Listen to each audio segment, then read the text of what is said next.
You are now entering Video Village. After 400 yards, turn left. Enter the roundabout and then take the second exit. Turn right. Settle into a comfortable position. Consider the poplar. Relax your face, your shoulders. Focus on your breath. Breathe in and let it go. Now spit on it.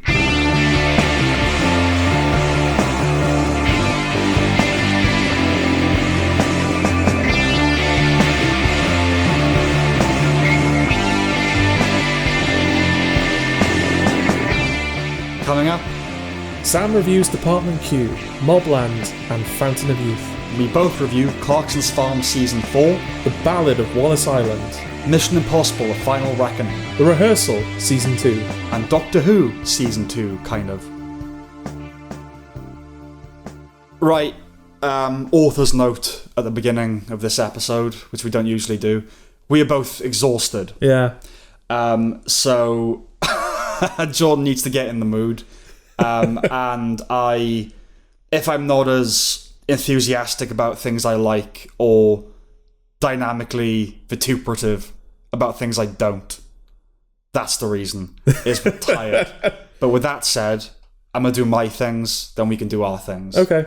So my first thing is Department Q, Okay. which is a Netflix show about a grizzled detective played by Matthew Good, who's involved in this shooting and then comes back to the force after some time away. And it's a missing person crime drama series. Okay. Okay, and then he's kind of assigned a basement where he reopens cold cases. It's one of those. Okay, so that deals. being the titular Department Q, I Yes. assume. Right, okay. Yes, it's just him and another person. Okay. And then a third, but that's basically it. Okay. Is he any good? Matthew Good? Yeah. I will tell you that. But first I'll tell you, Right. this was mostly written and directed by Scott Frank, Okay. who, like John Logan, he's a prolific go-to scribe. Okay. He's one of these Hollywood writers, you know. Right. He's a good adapter, having worked on Get Shorty, Minority Report, Out of Sight, Logan, The Queen's Gambit, and the original project Godless, which was a really good Western on Netflix. I don't know if you ever saw it. No. But that was good. Okay. This is based on a series of Scandi noir novels and films. Originally, it was going to be relocated to Boston. I don't know whether Helsinki or whatever, the original one, or Stockholm. But they settled on Edinburgh. Oh, So right. it's set in Edinburgh. The dialogue is sharply written and witty. It's not exactly train spotting, but you would near think it was a Yank penman. Oh, right. Okay. So it does feel like a British person wrote it. Okay. That's not what I asked, though, was it? Oh, I'm coming up to the... Okay. Well, if Matthew Good is good. Yeah. Yeah. Well, there's a structure to these reviews. All right, okay. All right? I know you're tired. Yeah. No, it's just usually if a person asks a question and they get a different answer, it's a bit like... Well, you got to let me be systematic about these things. right, Come okay. on now. In his younger years, Matthew Good, Yes. all right, had a slight pretty boy problem. Okay. He's older, like I said, more grizzled and worldly now, a more than able lead. Does that answer your question? So he's not good. No, he's good. He's able. He's goodable. Okay. Okay. Otherwise, the show is stuffed with familiar Scottish actors: Kelly MacDonald, Mark Bonner, Kate Dickie, Shirley Henderson, Jamie Sives, all of whom, while good, serve to create the impression that there are only 10 Scottish actors working. Okay. Because they're in everything. Well, people say that about the UK in general, right? Where there's like, we have 5 actors that we keep recycling. We do in some things. So if it's a certain type of show, Alex McQueen will be in it. Okay. If it's another type of show, there's another Alex Jennings, he'll be in it. Right. So yeah, but no, generally no. But Scottish, there do seem to be like 10 actors that do it all. Okay. Chloe Pirrie's Merit Lingard is purposely unlikable, which is a ballsy move considering she's the victim at the centre of it all. Alexei Manvelov as Salim is the most interesting character, the air of ambiguity around him. So he's his partner who's from Syria. Right, okay. And he's kind of like, who was this guy? You know, but he's good. Okay. Bit like a Gus Fring, like, what history does he have? Yeah, like, what is he even? Was he like a interrogator? Was he a spy? Like, who is he? Okay. The season has a strong central mystery. The pilot has a very striking opening and closing scene. The show trades in many of the genre tropes, a brilliant but irascible and traumatized detective, the boss having to deal with crime rates and public perception, all that stuff. It settles into being a pretty by-the-numbers detective drama, where it fails to distinguish itself sufficiently from the pack, but it gets some of its mojo back by the end of the season. Okay. It's nice to have a season-long case as opposed to episode to episode, which we're getting a lot these days. Assuming that trend continues, this is an easy renewal. It's going to get renewed. Everyone's watching it. Okay. It always has the potential to improve and do something more compelling. The ingredients are all there. Yeah. So a decent season. I didn't love it, but all the stuff is there for a good show going forward. I mean, it does sound like something that's infinitely renewable, isn't it? Yeah. It's like, oh, now you're investigating this bizarre case that we never solved. Yeah. And it's just nice that it's a season-long thing, because we don't really get those anymore. Yeah. But yeah, so that's Department Q. Okay. MobLand. This is a British crime drama on Paramount Plus, which is the home of Blokey Telly. Right. A lot of geezers and let's have it, you cunt. You know, it's that sort of thing. Right. Of all the things to make your thing, Guy Ritchie chose this to make his thing. Okay. It boasts a lot of very good actors. Pierce Brosnan, Helen Mirren, Paddy Considine, Joanne Froggatt, Lara Pulver. Some better utilised than others. Tom Hardy continues to disappoint. He just goes about threatening people with his Hardy voice and Hardy face. It has a boring modern telly aesthetic. The dialogue is rife with cartoonish Cockney twaddle. It peddles in that trope of the local villain that speaks with relative eloquence or philosophy and chess. Right. You know the type. Guy Ritchie clearly has an affection for these people. But see, The Sopranos is great because, amongst other things, it depicts them as farting, burping, fucking, petty, inarticulate, emotionally disturbed men. Philosophizing geezers are just a grating archetype to me. I don't know about how you feel about that. See, a thing about chess is you can only move the queen in a set. It's that sort of Yeah, I mean, I can see revolver. I can see how it's compelling. Yeah. In like small doses, but Yeah. when someone's building an entire career off of that, and they're not even the only one doing It's it. been done. Yeah. You know, the kind of smart local Cockney villain. It's the type of thing where like, all right, yes, that was good, but we need to build on it now. Exactly. If it's going to stick around. Yeah. Yeah. Helen Mirren says cunt a lot. That's sort of the vibe of the show. Okay. She's a bit of a nuisance. The theme song Starburster is good and introduced me to Fontaine's DC as the band. If I followed music more closely, I would have heard of them years ago. Otherwise, the soundtrack is one of the least subtle in recent memory. Okay. The finale uses Johnny Cash's The Beast in Me twice. Since The Sopranos, that's become de rigueur for anti-hero projects. They all use it. Okay. Toby Jones, who's in this a bit, he points out the irony of a career criminal being sentenced for something he didn't actually do, which is immediately followed by a moody rendition of Alanis Morissette's Ironic. Yeah. And when Pierce Brosnan's Godfather character emerges from his cell at the end of the season, he's greeted with applause from the other prisoners, the King of the Jungle, as they play Sympathy for the Devil. By the end, it was okay, right? People that love the Lock, Stock and Two Rock, Roll and Snatches thing will like this too. I don't recommend it with any earnestness, but there's worse out there. Okay. So make of that what you will. Okay. I'm all I'll say really is I'm just surprised that you carried on with it, because it was the type of show that, well, like when you were watching it, you were openly lamenting to me that you were like having to continue watching it. Yes, it's been known. Yes. Yeah, no, it started off and I really wasn't into it, but by the end of the season, it's kind of it's all right. That's my honest appraisal of it. It's all right. Okay. People who like this stuff will really like it. Okay. It's no The Gentleman, though, I assume. That's it's not as good as The Gentleman, yeah, which isn't a masterpiece either. No, but it's in terms not of as like good as recent that. Guy Ritchie. Yeah, The Gentleman's fun. Yeah. MobLand, I suppose it is. It wants to be fun, but it's darker than that. The Gentleman, it's those toffs and his brother being ridiculous, and yeah. No, this is more like going for a British Godfather kind of thing, Okay. but with humour as well, you know. Right. Okay, and finally, Fountain of Youth. Mm-hmm. So John Krasinski is an Indiana Jones clone. He's trying to find the Fountain of Youth. I think that was the plot. Okay, right, okay. It's well, you wanted these types of films back, didn't you? I wanted good types of these films okay. back. Because I was going to say, The Electric State, you were like, I want these types of films again. Exactly. And now, but instead you're getting this. I'm getting this. Okay. It's incredibly derivative. Yeah. It's sub-Indiana Jones, sub-Jason Bourne. I'd say sub-Dan Brown, but Dan Brown is rubbish. It's just similar to it. Okay. You know? He's just more famous. We end up in Egypt, so it evokes the Mummy too. If it's indie aspirations, and by indie I mean Indiana Jones, if its indie aspirations escaped you, the name of the central sibling's father is Harrison.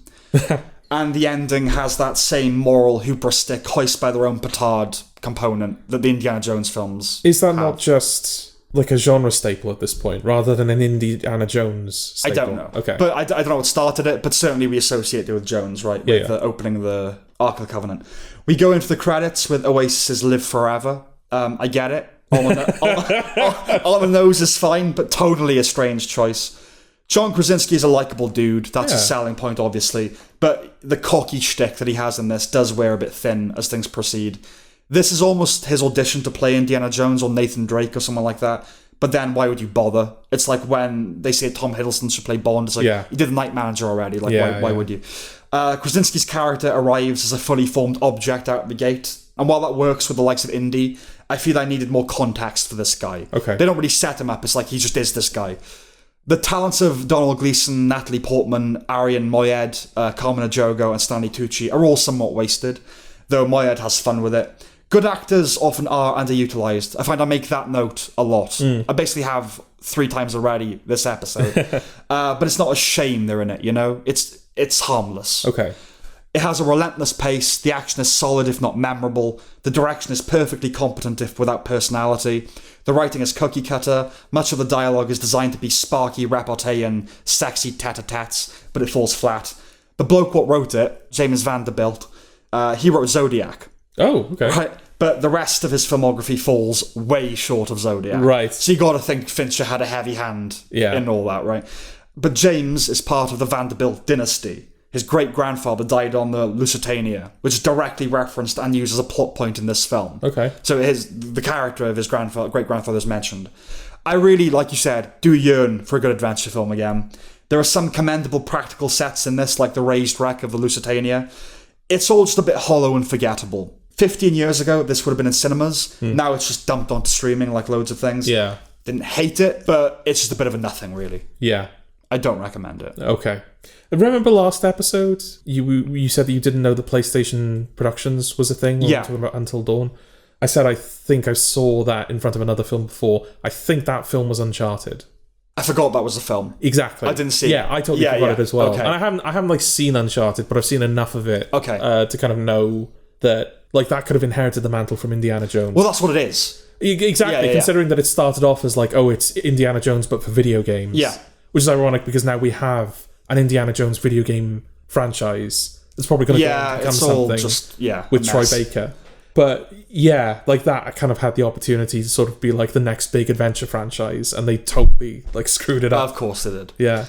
And that's not the game's fault. That's not one of those, game movies are shit. We're beyond that now. We've seen that it's possible. It's totally the film's fault. Yeah. I mean, the fact that they cast Tom... What's his name? Spider-Man. Yeah, Holland. Tom Holland as Nathan Drake. And Mark Wahlberg, who was being kind of spoken about for that role 10, 20 years ago. Yeah, exactly. Yeah. It's like, whoa, you've totally, like, completely Tom Holland isn't Nathan Drake. No. He just isn't. I don't think he's a bad actor, Tom Holland, but he's not Nathan Drake. If you were doing a flashback to when Nathan Drake was younger... Yes, like the start of Indiana Jones and the Last Crusade. Yes. Where they have River Phoenix playing a young... Yeah. But no. Yeah. Okay. But this is also not good, you're saying? It's not good. Okay. No. But it's harmless, not good. It's just not good. Okay.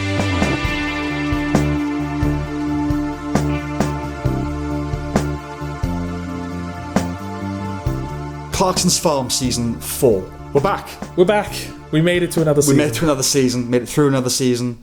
Do we even need to premise it? I mean, we've talked about it at length before, and it's what it says on the tin. Jeremy Clarkson has a farm. Yeah. That's it. It's the 4th season of Clarkson's Farm. And, it feels like the 4th season of it. He's got a pub now. That's sort of what the season's about. Yeah. It's about the pub. Okay, so I was glad that Caleb's fame became part of the narrative. Yes. Because that was an elephant in the room for me the whole time. His show, by the way, looks shit. I do think that they... No, they did him dirty, I'm sure they isolated the worst, like in isolation, most embarrassing. But... it's got to be shit, right? What could he possibly do? Yeah. Farm on stage? I certainly don't want to... Yeah, well, he comes out on like a little toy tractor, doesn't he? Yeah. Which, like, okay, that's kind of on theme. Yeah. But then, like, the next thing they show is a sketch where he's, like, at the hairdressers. I'm like, oh, hang on. A sketch, yeah. Yeah, what's going on? I'm sure it's here? a Knees Up Mother Brown kind of show. Well, it feels very Butlins, doesn't it? It's very Butlin. Yeah, I kind of thought those things didn't happen anymore. Yeah. You know, like Tacky, where they, some West End musical star maybe is doing panto. And, Yeah, you associate that with sort of like mid-noughties, 2000 extras period, Yeah. you know? Not now. Yeah. But I guess that stuff still does have... There's still Christopher Bigginses about. Yeah. But I think it felt like... It feels like it's just a case of...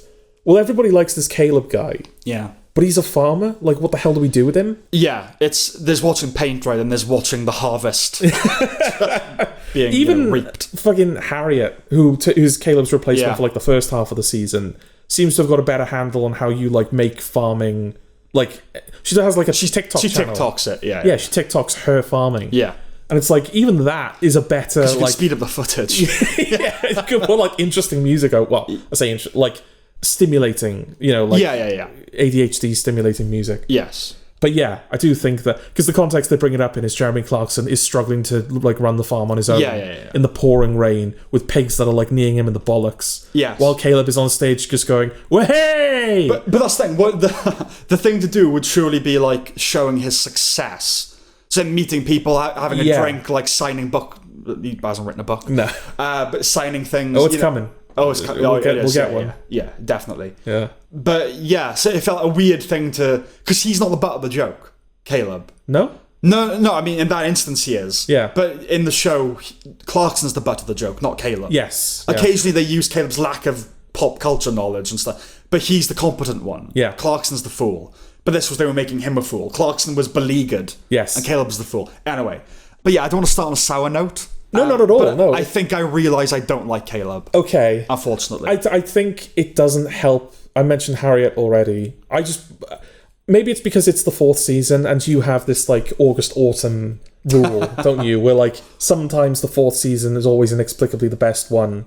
And sometimes it's always the best one. No, you know, like I would say they'll bring in, like, no, there's definitely a trend. Yeah, you've got seasons like The Shield, and I think maybe not Justified, but certainly The Shield. The Americans. Well, Breaking Bad. They'll bring in like new cast members that really only really exists in that season. It's kind of like this little isolated unit, but it's kind of a nugget of gold. Yeah. Inside a show that might already be good. I actually found out. I was reading for some reason some of the Reddits on The Shield. Okay. I think I was just going through shows like how do people rank? What do people consider the best seasons of shows? Yeah. And the season 4 of The Shield is very much not appreciated. Oh, really? But it's because it doesn't. It's because it's that isolated pocket, and people are like, oh, sometimes I just skip it. Okay. I just go straight to season 5 with Kavanaugh and all that kind of. It's like, yeah, I guess in the grand scheme of things, it doesn't. Yeah. But that's what I love about it. I love that it's an idea. It's the season of Glenn Close comes in and has this notion for what she's going to do, and it explores the ramifications of all that,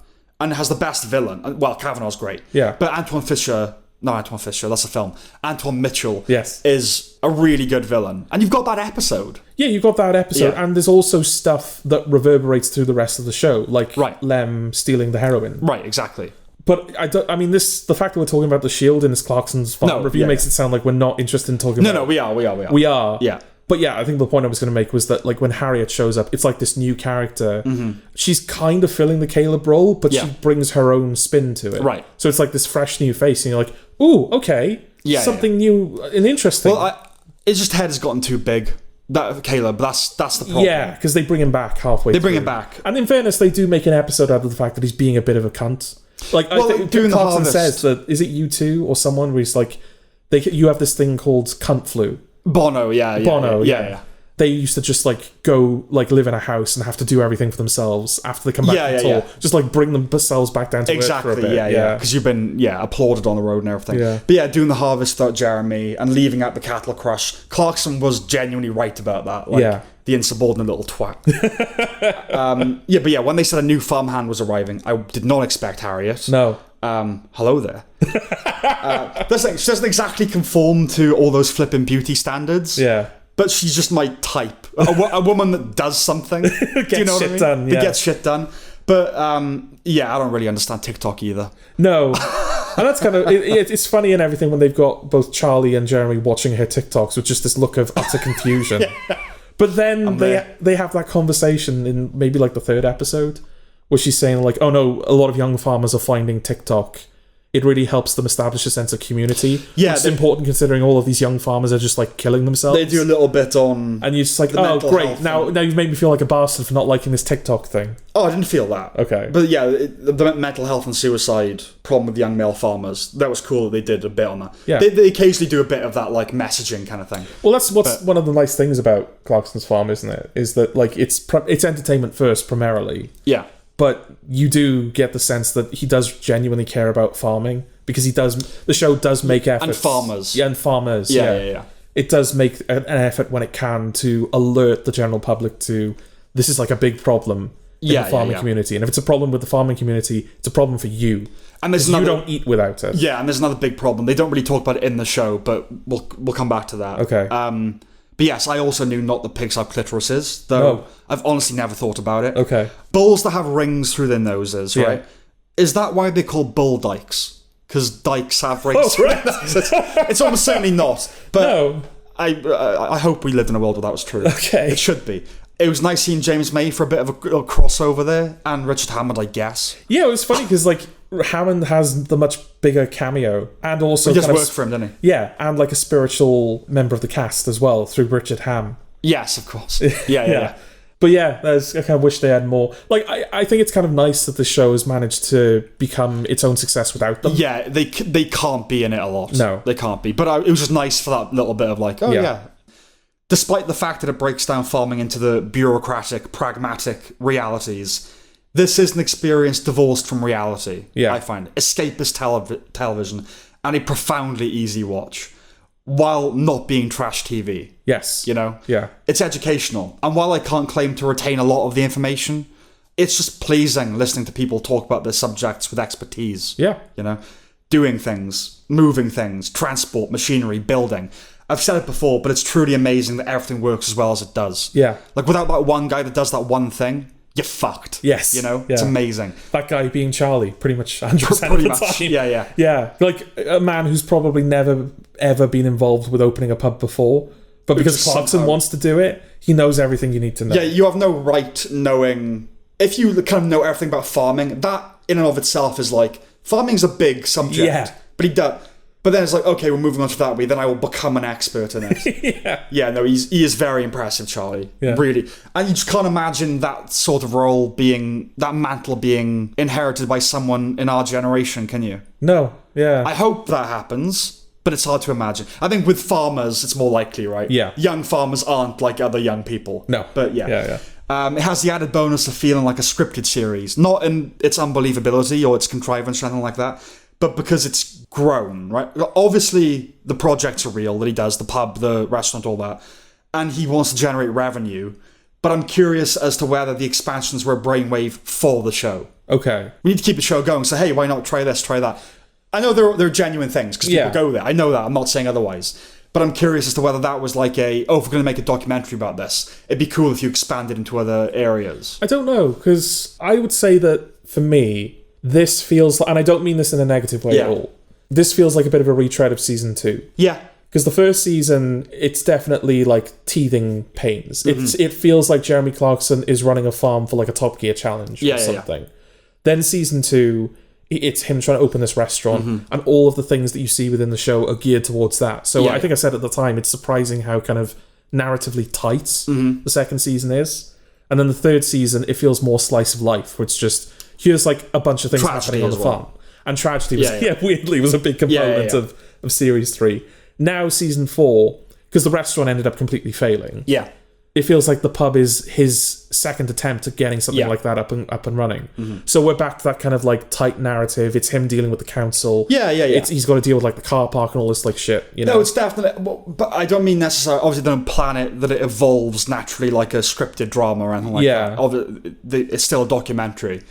But I like that aspect of it, that it kind of serializes things, and like that's the season where it's the pub season, where it's the restaurant season. Yeah. To give it like upwards mobility, you know. Because they build the narrative. It's not just a static documentary. We're up to chapter 32. Yes. Right? And it does feel like a big book. Yeah. About this guy that runs a farm, you know. I appreciated the jabs about Labour, I must say. Yeah. When they're discussing the possibility of a trans pig Clarkson notes that it's like being in a Labour Party executive committee meeting. He says that Starmer doesn't know what the working class is, and of course Starmer is banned from the pub. Yes. How serious is that, though? Because James May's also banned from the pub. I know that. Yeah. But Kia was misspelled, but I'd like to think that was a deliberate slight. Then there's that blink and you'll miss it picture of Rachel Reeves, who's the Chancellor of the Exchequer, whose policies Clarkson has protested. So this is what I was talking about earlier. Basically, from 2026, farmers with land valued over £1 million will no longer be able to hand down their farms to their children tax-free, which could affect 75% of farming families. Yes. Clarkson has called farmers the new miners, basically, which to me is such a beautiful illustration of, while I'm no Tory defender, how things have changed since the 80s. It's not your granddad's Labour Party anymore. It's fuck the workers and fuck the Jews. Yeah, no, I mean, like, I saw, because a lot of this stuff, because it's actually real and happening, some of this stuff was in the news long before season 4 even came around. Yeah. Like the pub, the tragedy of like the opening days of the pub, that was a big story when that actually happened. But like I remember at the time when Clarkson was protesting the policies in the news, a lot of people were saying like, oh, well, he just wants to say that so he can like write off his taxes or avoid paying taxes. And which surprised me because I thought Clarkson had kind of redeemed himself a little bit in the eyes of the public. I thought we were past the point now where, oh, this is just a cynical, like, Clarkson's just a millionaire that doesn't want to pay his way. Yes, no, people have definitely softened to Clarkson. I wonder whether it's just because it's anti-Labour, and so there's a knee-jerk kind of... But then again, as you kind of alluded to just now, this is a very unpopular Labour government because of all the policies. It is, but you're always going to have that level of just sectarian attachment. Like, no, I'm a Labour. Yeah. I'll always be Labour. Yeah. You know? Even though Labour are completely screwing you over at the moment. Yeah, no, absolutely. Yeah. He's awful. Yeah. It's terrible. But anyway, as for the pub, I'd like to go there, but it must be fucking extortionate. Oh, dread to think. And, like, I can't imagine it's the type of place you could just turn up to. It's probably full constantly. You probably have to book months in advance. Yeah. Yeah. I'm sure the running against the clock to open it is to an extent dramatised. Yeah. But you do wonder how in the way the film crew is getting. Yeah. You know? Because it's not just people doing a thing, it's people doing a thing, documenting the people doing a thing. Whenever you see like people working in a room in the pub, it's probably triple that amount of people. Exactly. Yeah. There's a sound guy, you know? Yeah. I hate carveries. Okay. I hate... Weird thing to... Well, that's what I was thinking watching it. It's just the watering hole of greedy cunts. Okay. It really is. Like, where's the damned shame? Right. Is what I ask. But here's the thing. I'm equally fond of the type of person that thinks... Well, that's the system, fuck it, I'm having my fill. Yeah. And viscerally contemptuous. Okay. Look, I often wish I had simpler feelings about things, is the truth of it. Though, whatever the gumbo for any one thing, you can count on anger being in the mix there as well. Yeah. But, yeah, I don't know. Getting supplies directly from the farmers was almost certainly going to fail for an operation of that scale. Yes. Right? And I was just watching it thinking... It's basically impossible to do anything decent or pure in the world, isn't it? Like, just ask Dewey Finn. Yeah. It's all fucking caveats and comprehending misers. I'd like to think I'm basically a realist, and I don't let the half-emptiness of cynicism involved in that get me down. But sometimes you're tired, and you just want to say, why can't I just do it? Yeah. Just let me do the thing I want to do. Just let me. I don't know what was going on with me when I was watching the last 2 episodes, but his frustration resonated deeply within me. Yeah, and just like earlier in the show when he's looking at all of these different pubs and he finds a different pub that's like, oh, it's perfect for what we want, or we can make it perfect. And the council are like, yeah, no, we know that you've had difficulty in the past, but we're a different council, we fully support you and we want this to work. And then he goes into the room with like the guy that has the final say, and it's his nemesis from like the earlier seasons. And it's all being ground to a halt again. It's like, they said yes. Everyone wants to... Like, the whole thing about, like, oh, we can't have you buy the pub, Jeremy Clarkson, because it might be successful. I know. Yeah? Yeah. That's the point. I know. Yeah. Well, because I found it really cathartic when he got shirty with, you know, those 2 women planners. Yeah. I was like, yeah, you're experts. I get it. But in which case, stop whining and present me with some solutions. It's good. Yeah, we can't do this, we can't do that. And he was like, okay, tell you what, when I've sorted out the orders, I've sorted this out, I've sorted this out, then maybe I'll consider... It's like, yeah, like you're meant to be... Bring me I hate people that are just like, here's the... Oh, Sam, we have this problem, this problem. And then just look at you. Like, if you're going to... Come with a possible solution. Yeah. Don't just... Oh, I'm getting annoyed now. But, yeah. And Nick the chef, he seems like a bit of a prick too. There's something about him I didn't like. Yeah, well, I mean, they introduced him with his Ugg boots, so that was something. I didn't hold that against him. He was more just his personality. His personality didn't help. I get the impression that, yeah, he has like a way that he does things. Yeah. And the show was getting in the way of that. Yes. And so he was kind of, like, not being openly hostile, but you could see that there was a resentment he was holding on to. Yeah, like, what is this gimmick? Like, yeah, exactly. When they gather at the pub at the very end of the season, going back to the scripted thing, it did feel like a season finale. Yeah. You know, all the characters together in the same scene. And Clarkson takes the opportunity not to worry about what's going on inside, because obviously it's a different pub they've gone to. Yeah. He's like, I'm sure there's something, the fridge isn't working. He's like, no, I'm just not going to care about it. But yeah, I'd say that most consumer and customer experiences belie the stress and chaos and sticking things together with duct tape. Oh god, yeah. Behind the scenes, you know? It's all barely hanging by a thread. Yeah. Yet, for the most part, hang it does. Still waters run fucking mental. It's like that chrome tractor that he's got hanging up in his pub. It's like, Right. There's probably only like a couple of cables holding that thing I up, know. but hang it But will. hang it does. Yeah, exactly. So, the show is no less good than it's ever been, but it does feel a little less special now. Yeah, but I'm kind of happy with that, because it's... No, same. I don't need it to be special. Like, I think it's just familiarity breeding familiarity. Yeah. That's what it is, right? Like, the honeymoon period is over, but it's still marriage with a healthy sex life. Yeah. I'm happy to watch it and continue watching it. Yes, but the 5th season might be the last. Oh, we can't have that. But it's just like, the farm's just going to keep existing without us keeping tabs on it. Yeah. I do not give my consent for that. Well, there's just little things like... I think it's this season where somebody like plants willow on like one of his fields he doesn't really use, and they said, "Oh, it's going to take like 20 years or whatever it is to grow, and then we'll harvest it, and you'll get your money back, and then this will go off, and it will be useful in all of these different industries." And Clarkson was like, "I'll be 82, 84 when that happens," whereas I was sitting there thinking, this show might not be still going when that happens. It won't, probably. I want to see that willow get harvested. I want to be there for I was there when it was planted, you know? It's like in the last season where the woods that the pigs graze in, all those trees were planted by Gerald. But that's... It's like, I want to be that guy that's there when it grows. But that's the metaphor, is planting trees you'll never see grow. No, absolutely. That's literally the thing. Yeah. But, yeah, no, I know what you're saying, but it's... I mean, we're getting older now. I mean, we're only like 30. Yeah. But more and more things are going to happen like that, where we're not going to see the payoff for this. I was thinking AI is really going to become it's already a thing, obviously, but I think people...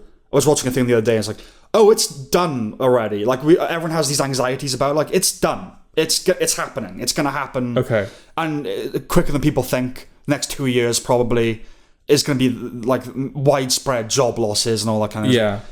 Wow, it's happening. I'm actually alive to see that kind of thing happening. Yeah. And it just makes you think about, I mean, everything you watch now. AI, if you've got a good eye, you could still tell. Yeah. But that won't be the case very soon. No, it's in the wild. We are at that stage now where, in the early days of the internet, it was Photoshop. You've got to be careful of Photoshop because what you're seeing might not be accurate. Yeah. Now it's it's everything. It's film trailers. It's Google results. Everything. You have to double check everything. Yeah, AI is just involved. You're going to have to fortify yourself online and just assume that everything's bullshit. Yeah, that's the stage it's going to get to. It's going to be that and people losing weight. Okay. Because everyone's either on Ozempic or Mounjaro, I think, which it is over here. Right. And I just think I mean, I want people to be healthy, but you go, I wouldn't do that. I don't know. I don't like it. Okay. You know what I mean? Yeah. We have a friend who's on it, which he has children, 3 young children. Yeah. And okay, he wants to be healthy for them. He doesn't have time to exercise. Yeah. Fine. But there are people who are just fat that are on it. It's it's the equivalent of AI. It's the physical equivalent of AI, where it's just, you're thin now, but it's not real. It's not analog fitness. Yeah, you can't be lazy about getting healthy. Is that what you're saying? It's a cheat. Yeah. It's having a gastric band. Again, I know people only get those things when things are bad. Yeah. But would you do it? If the doctor said to you, I don't want to go into all your things, but if the doctor said to you, no, I mean, it'd be really good if you could lose weight. So here's this. Yeah, no, this is a conversation I have had with a doctor, and I think I said, Okay. I said to them, I don't know if I feel comfortable with that. What was it, Mounjaro? I don't know what it was specifically, but yeah, I kind of said Well, I think initially it was surgery, and I was like, absolutely not. I don't want that. Yeah, yeah. And then it was the weight loss thing. I was like, I don't know. I just feel like it's... On you to do it? Yeah, it feels like I'm almost giving up. No, you are. And should I? Well, life shouldn't be that easy. I'm all for making life easier in certain ways, but life shouldn't be that easy. Also, I might be thinner, but I still won't be healthy if I don't change my lifestyle. No. So it is a lie in that sense. I mean, obviously, it'll help your heart and everything. It'll be less pressure on it. But yeah, but I'm not like... you're not eating well. Yeah, exactly. No. Yeah, exactly. I don't know. Anyway, that's got nothing to do with Clarkson's Farm, but it just makes you think about what's real and what isn't. Yeah. Yeah, and this is real. This is one of the real ones. Is real. Yeah. I think that's all I have to say about it. Yeah, I mean, it's still a very strong recommendation from it. Yeah. I think it always will be at this point, unless they do something... There's only one more season. Yeah, but even if... Yeah, it's going to chapter 40. That's what it will be, right? Yeah. We'll end on that. That's chapter 40. But yeah, like, as long as they're making this, I'm going to be there for it. Yeah, I think. Agreed. Yeah. Okay.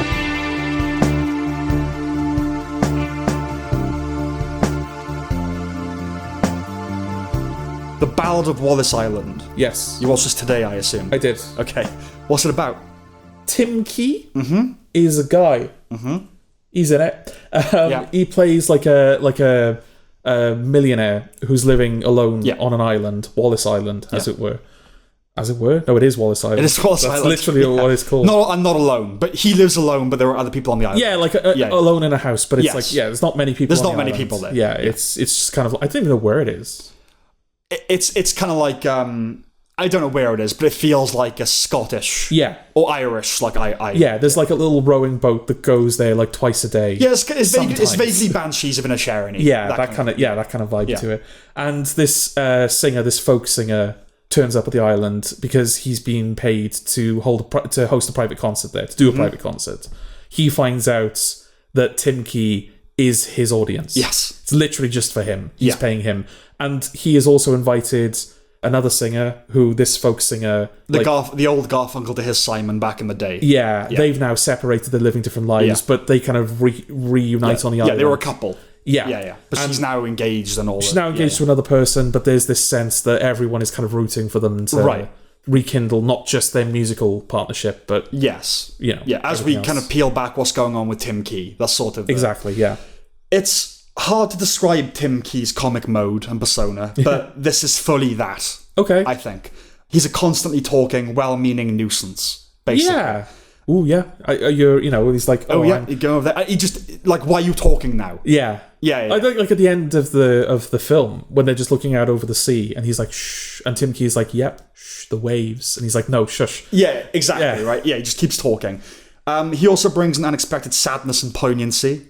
You don't expect Tim Key to do something sincere, but it works. Yeah. Tom Basden is convincing, and Kerry Mulligan's cute. Thought her character was cute. Okay. I don't just mean hot. Obviously, she's hot, but the character, it was a cute character. It's a charming film, very British and quaint. It's funnier than its indie sensibility would suggest. It's not an American indie, it's a British one. Yes. Right?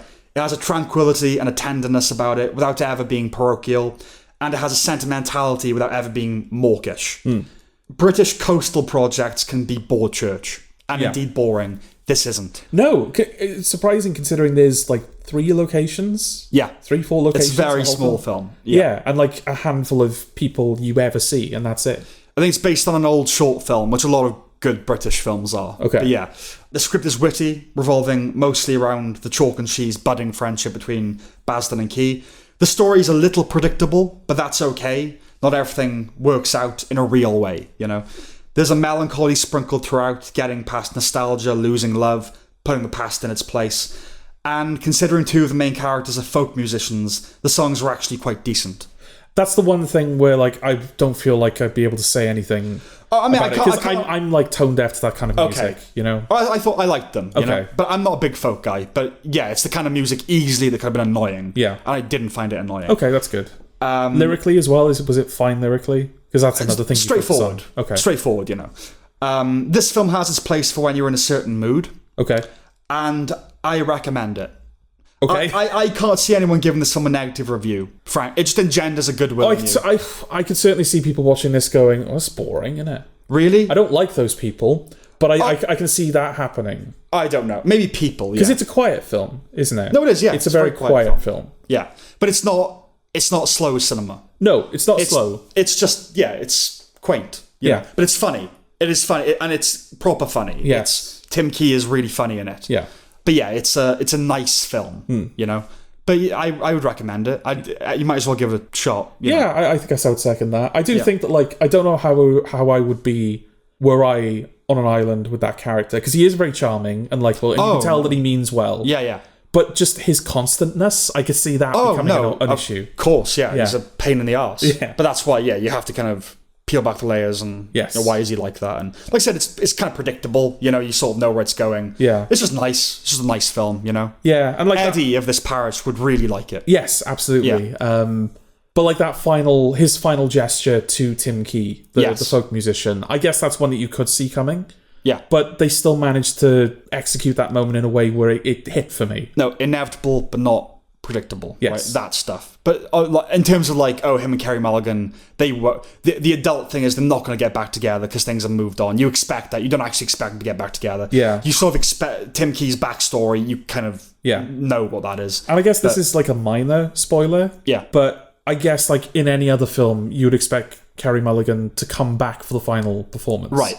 And she doesn't. Once she's gone, she's gone. Yes. So that was kind of nice. It was like, oh no, this film, it's a proper, like you said, kind of adult It's film, adult, yeah. Where it's like, it knows... It's being real. Yeah, it's being real. So it's like, well, we can't have that nice ending because that wouldn't happen. No. And it actually ends up working to the film's advantage thematically. Yeah. So... No, yeah, definitely. Yeah, it's a recommendation from me. It's tight as well. The script is very tight. Yeah, it's like a deceptively good script, I think.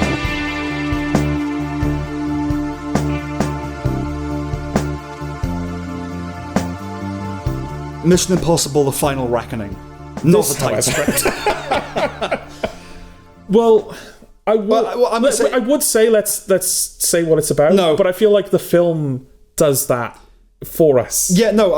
My first note is it's not worth doing the plot. No. It's really not worth doing the plot. Because, it kind of starts with, it's them recapping the events of the previous Mission Impossible film. It starts with a greatest hits montage, doesn't it? A trend that very much continues to a rather frustrating extent, I would say. It starts with them like, right, here's everything that happened previously on Mission Impossible. Here's what we're going to do now in this film. Here's how we're going to achieve it. Here's the mechanics of how we're going to achieve this. Here's how we're going to... And it just... It's more Mora than any of the Mission Impossible films before. Like, there are action sequences in the first 2 hours... Yeah. But it doesn't feel like the film's really started until about 2 hours in. That's right. I think that submarine sequence that's when it finally started to feel like a Mission Impossible film. It's when any projects of this size, there seems to be this feeling on the part of the filmmakers where like, oh, we can't make it easy for you to just kind of enjoy it. Yeah.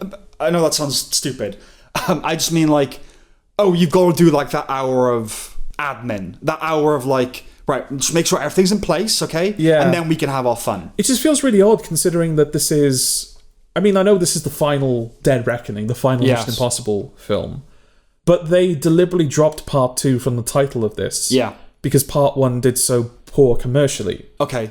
I think that's the reasoning why they dropped it. Because it's not Dead Reckoning Part 2, it's the final Reckoning. Yeah. No Part 2 seen anyway. But this is still very much the second half of the... It very much is. And not only that, but they seem to be pulling threads from all of these other Mission Impossible films, as if to imply... It was always leading here. Yeah, apparently Mission Impossible 3, it was a critical moment in the franchise. Yeah. And extremely important to what's happening here all of a sudden. Yeah. It wants to be a celebration, doesn't it, of the franchise? Yeah. And it weighs itself down with all that cake and punch a lot. Yeah. They clearly felt an obligation to make this a definitive finale, but it's so full on, you'd be forgiven for thinking that not only is this an end to the Mission Impossible franchise, this is Tom Cruise's, he's been given a diagnosis or something. Yeah. You'd be forgiven for thinking that, right? In line with that is a posture in utter awe of Ethan Hunt. Yes. He's treated with messianic reverence, destined to touch every living thing. They literally say that. He's the most important person that ever was, and the best man in the worst of times. He's the only one that can accomplish this mission. Yeah. All right? Yeah. It's like the script is written by the Church of Scientology. That hyperbolic tendency is matched by the plot. So above the human baddies is chief villain the Entity, which is an AI that's infiltrated every stratum of every dimension of everything ever. Mission Impossible was never shy of scale and hardly faithful to the plausible, but like the Fast and the Furious franchise, it became something else along the way. It jumped that shark, right? Especially since I feel like when Fallout came out, which is only like 2 films ago, it felt like that was, a lot of people were saying, oh, this feels like a return to the analog. It feels like Mission Impossible is kind of scaling back a little bit and making this more grounded and kind of not necessarily believable, but kind of more tangible. And it's giving the film more texture by it's just now like fist fights and car chases. Let's do a quick little graph of the Mission Impossible front. Okay. The first film, 90s action thriller. Yeah. So nothing, I mean, they're like the train at the end is mad, but you know, it's not what we think of Mission Impossible as now. Well, I think anyone thinks of Mission Impossible 1, it's that. It's him descending, on the rope. Second one, a Hong Kong style action, like over the top slow motion. Yeah. The action is not, it's still small. It's motorbike stunts and stuff like that. Yeah. But like an over the top cheesy action film. Yes. That's bad. Third one is a J.J. Abrams film. So it grounds it a bit more. Yeah. Right? You see them doing The Mask and how he becomes Philip Seymour Hoffman. You see that process happening. Yeah. The fourth one, it starts trending towards what it became. Yeah, is that the one where the entire Kremlin blows up? Yeah. Then the fifth one, right, this is what it is. Christopher McQuarrie now. This is what it is. Yeah. The sixth one, it reins in a little bit, but it's still fundamentally that. And then, 7 and 8, it's Fast and Furious, the first film in that series, is about an undercover cop. Yes. That gets in with a street racing gang. It's a little action thriller movie. Yeah. And then over time that became a superhero franchise. Yeah, exactly. And that's exactly what's happened to Mission Impossible. Hunt is warned that disabling the entity will eradicate all of cyberspace. Plunging the world into war and endless famine, not to mention planetary nuclear holocaust. This is the biggest threat to ever big. I don't think Bond has ever even gone this macro, right? Like No Time to Die was microbots, right? Or something, I don't know. Like there's a reason he had to die at the end of the last one. It's like, oh, if you ever touch another person, they'll die. Yeah, because there's like a microorganism living in you. Something like that. Yeah, this is closer to Avengers Endgame. Than Bond. The film, the movie, Tom Cruise, Ethan Hunt, old, dumb, and full of adrenalized cum. That's all good. But legacy is very much on its mind. Cruise has played Hunt for 30 years. Same for Ving Rhames as Luther. The horrors of mortality really set in when you reflect that Simon Pegg has played Benji for 20. Yeah. I didn't like that. The three share a scene early on, the longest standing vets.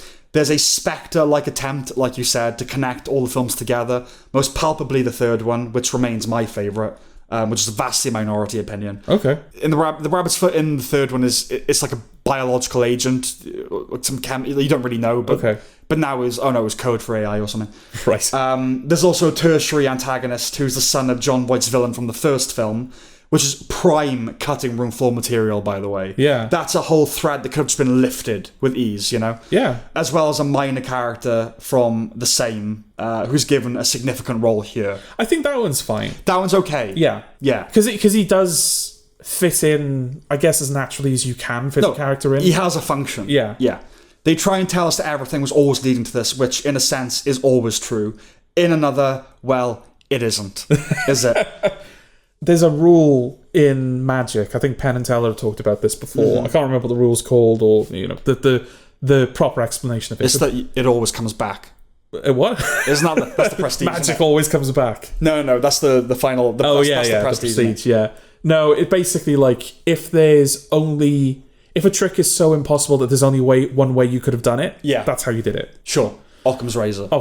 Yeah. And it's not quite the same, but like in this film, like when they're talking about how Ethan is going to infiltrate the submarine at the bottom of the ocean, and it's basically like, oh, I have to like somehow get onto this aircraft carrier and then be dropped into the middle of a war zone, then swim to the bottom of the ocean, then get in the submarine, then get this code, then get back to this very specific point of the ocean at this very specific time and die and be resuscitated. And they're like, this is the most impossible thing that's ever happened. And it's like, I'm sitting there the most impossible mission to ever mission. Yeah, and I'm just sitting there thinking, well, he's obviously going to do it. Of course he is. You're making it sound so impossible that like I How can I worry that he's not going to pull this off? Is the Mission Impossible franchise going to end with planetary nuclear holocaust? I think not. It would actually be quite nice if his final mission was actually impossible. Yeah, it's actually... I did thought... they weren't going to do it, but I did kind of like the idea of, after that final dogfight, when Hunt is falling out of the sky, and he's been told by the bad guy that he doesn't have a parachute, and then he just has a parachute, which is weird. But when he's falling out of the sky, I did like the idea that he's going to listen to this final message from Ving Rhames as he just plummets to the earth and dies. And that's the last of Ethan Hunt. It's like, okay, that's a proper ending to that character. Yes, I think some of it is self-conscious and some of it isn't. But, like, obviously I said he's treated with messianic reverence. Yeah. I mean, he literally dies and it comes back to life in this, right? Yeah. That's almost certainly... They know what they're doing there, I think. Yeah. He's a martyr. He has to sacrifice himself. But there's something about then he goes from that... It's very archetypal, right? It's like Jordan Peterson would have a field day with this. Like, he has to go at the bottom of the darkness in the trenches, you know? And then he has to die, and then he emerges, and it ends with him in the sky. Yes. This ascension, you know, I don't know whether they knew that, but that stuff's in there, right? Yeah, no, seriously, he's treated like a god in this. Yeah. He really is. And what I was worried about, more than anything, I suppose, was that at the very end, it goes, now it's time for your most impossible mission. To live life for yourself. You know, some shit like that. Yeah. But they didn't do that. But yeah, while there are snapshots of it, they do their best to gloss over the second film. They really do. Yeah. That's the only one that's really panned. And to me, it was like, do you remember The Happening, the M. Night Shyamalan film? The tagline for that was like, first they sensed it, then they saw the signs, alluding to his previous films. Okay. I was like, I remember Kermode saying like, okay, so skip over the one no one saw, over the one no one liked, and that's kind of how the second one feels in this. This really had better be the last one to put us through the runtime and the perpetual recurrence of the it's nearly all 3 roads hours, lead isn't to it? theme. Yeah. No, it's nearly 3 hours. I did kind of like at the end, because most of the film, the military and the president, and Angela Bassett's still the president. Kamala Harris, yeah. And Nick Offerman. That was when weird he looks as well. agitated and nervous is funny. He has a face that when it's panicked, it reminds you of Ron Swanson. It does. That was another weird thing because I must have missed something when the bad guy says to Ethan Hunt, "You don't have a parachute," and then Ethan Hunt survives the fall with a parachute. Yeah, where did he get that? Yeah, but there's another moment with Nick Offerman where he goes outside, like they're in basically all of the government are in this one room. As sensible. As this AI is slowly infiltrating all of the nuclear arsenals across the world, and America is kind of like the final stronghold. Yeah. Of course. So Nick Offerman kind of exits the room for a moment as everyone is pressuring the president to nuke all of the other nuclear arsenals to kill the entity. And Nick Offerman goes up to this random guard and he's like, "Soldier, I need to borrow your gun." And then it cuts away. So, of course, I'm thinking, I don't know if you thought the same thing, Nick Offerman heel turn on its way. That was the idea. Yeah, no, that because they set up that he's pro, he's a general or whatever. He's pro that, and she's not. Yeah. So yeah, there's gonna be a coup d'etat or something. Yeah, so he now has a weapon. So it's like, oh shit, okay, Nick Offerman's gonna do some shit. And then when the president is about to launch the nuclear arsenal, a random soldier tries to kill her, and Nick Offerman defends her with the weapon that he got from the guy earlier, and dies in the process. Yeah, so it's like, why did he ask for it in the first place? Yeah, it's did you ask for it just so you had a gun? In which case he's a general. Why not just give him a gun? Yeah. That felt like a weird, could have been a point. reshoot, because that just felt really strange to me, the way that all played out. It's there just for the the turn. It's there you think he's going to do it, but then he doesn't. Yeah. But then in which case, why did he ask for it in the first place? Yeah, I don't think they thought that deeply about it, to be honest. Well, especially since, at the end, when she literally has her finger on the button, and everyone is like, go on, nuke the world, man, President. She just goes, oh, why don't we just turn the nuclear arsenal off? And then the AI entity can't infiltrate it. But it took you 3 days to come up with that. To be fair, that is a consideration, is that, we can't do that because then we're vulnerable to every other country's nuclear arsenal. Yeah. So to be fair, that wasn't completely... No, but it's just the fact that, right at the very end, it's just like, oh shit, this was an option all along. Yeah. At that moment, they lose their arsenal to the entity. Yeah. So yeah, the intricacies of the plot don't really matter, but there's an invisible submarine that has something called the Podkova. I quote, "A counter-acoustic algorithmic device located in the sonar sphere." All right? It doesn't matter. It's all a big excuse for action set pieces and daring stunts, and it would have been nice if they'd been honest with themselves about that. Because the first 20 minutes are non-stop exposition before we get to the opening credits, at which point I breathed a sigh of relief, confident that it was so placed to demarcate the plunge into action. Yes. Like, we're going to bore you for 20 minutes. Yeah. But then as soon as a dun, dun, dun, I was wrong about that. Yeah. The first hour is a lot of talk. A lot of badly written talk. Yes. Goofy, without self-awareness. Chocker with B-movie dialogue. And the final message from Luther that closes out the film is pure word salad. Yes. Overwritten to satisfy that pang for epitaphic completeness, you know? It's like, oh, we got to go out with, like, proper words. And it's just so overwritten, you know? Yeah. When things do kick into gear, it's entertaining popcorn fare and a commendable technical achievement. The underwater sequence is very good, and the biplane dogfight is great. Yep. It reminded me of the films I grew up watching, like Bond films, you know? Is it worth the wait? I don't know. While the stunts were incredibly impressive and nobody will leave feeling shortchanged, it wasn't enough for me. But, like, to a degree, I view solid stunt work the same way I view well-orchestrated scenes with thousands of extras. Yeah. Yes, very good, you know? Yeah, it needs to serve a purpose. Like, I think we've said before, I know a lot of people love Mission Impossible Fallout. I think that's a film, I'm never going to see it again. No. I'll just watch the action sequences if I ever get a pang for it. The third film is the only one I will ever watch again because of Philip Seymour Hoffman. Yeah, I think I did say when we reviewed Dead Reckoning, I think part 1, as it will always be known now, is Dead Reckoning part 1, and then there's no part 2. Yeah. Except there is, but it's not called part 2. Maybe the entity changed it. Oh, yeah. That's what It it was. rewrote all of it. Yeah. It was in cyberspace for a while. That's coming. I mean, functionally it did. Yeah. Yeah, I think I remember saying in that, it feels like it does a better job of layering its action sequences in a way where it would benefit from you seeing them, like seeing the whole film. Yeah, sequentially, it builds up. Yeah. I haven't seen it since, so I don't know if that point holds, but I certainly won't ever watch this again. Like, this is definitely, I'll watch the dogfight if I'm ever in the mood for it, and that's it. Yeah, I mean, I don't think I'll even do that, but that's the thing, I can watch YouTube videos of bonkers physical feats. I think I talked about this with part 1, and you're like, yeah, but, you know, yeah, they are world class, don't get me wrong, but it's like, if you're into that, then absolutely, but I don't want to watch Daredevil stunts for the sake of it, for the most part. That's just not something that I do. Okay. You know, I want a story and emotion and all that, and they tried to put that in there, but it's so over the top. Yeah. But yeah, what else is there? Not a lot is the answer. This is the weakest of the Macquarie joints, which is a shame. You kind of want it, for the fans, you want it to be the best one. Yeah. As a cinematic object, I think Tom Cruise is a good thing. Yes. As an actor, he's done some good things, a few very good things. I don't care about his religion insofar as it's contained to him. But you read up on some of the shit that's been alleged, right? I won't go into it. It's just to point out that, like Michael Jackson, Tom Cruise is uncancelable. Yeah. We didn't want to be without Billie Jean, and we don't want to be without the last movie star, which he is. Yeah. Certainly the last of a certain mould. When it ends, despite everything, you do think, while I've never had a great deal of attachment to this franchise, I was a year old when it started. Oh, right. And now it's probably over, for the foreseeable future anyway. Yeah. So there's that. There's that, like, wow, yeah, he has done this for a long time. Yeah. So that's commendable. And he's made it totally his own as well, isn't he? And though he's basically, he has. And while he has said that, you know, I'm not going to stop doing action films, this is what I do. Yeah. And I hope he lives longer and does that stuff. I think, like, now would be the time to give him Lifetime Achievement Awards and BAFTA fellowships, and it's a good excuse. The last Mission Impossible film, this is the time to do it, you know? Yeah. You'd actually be curious, because we're probably going to get another Top Gun next, right? Probably. I don't know if it's been confirmed, but it feels like that's the next logical step for him, given how Maverick was, like, such a success. Yeah. Well, he hasn't gone to space yet. Well, that's the thing. Yeah. I'd actually be interested to see an original Tom Cruise action property, like in 2020, Again, whatever. yeah. What does that look like? Right.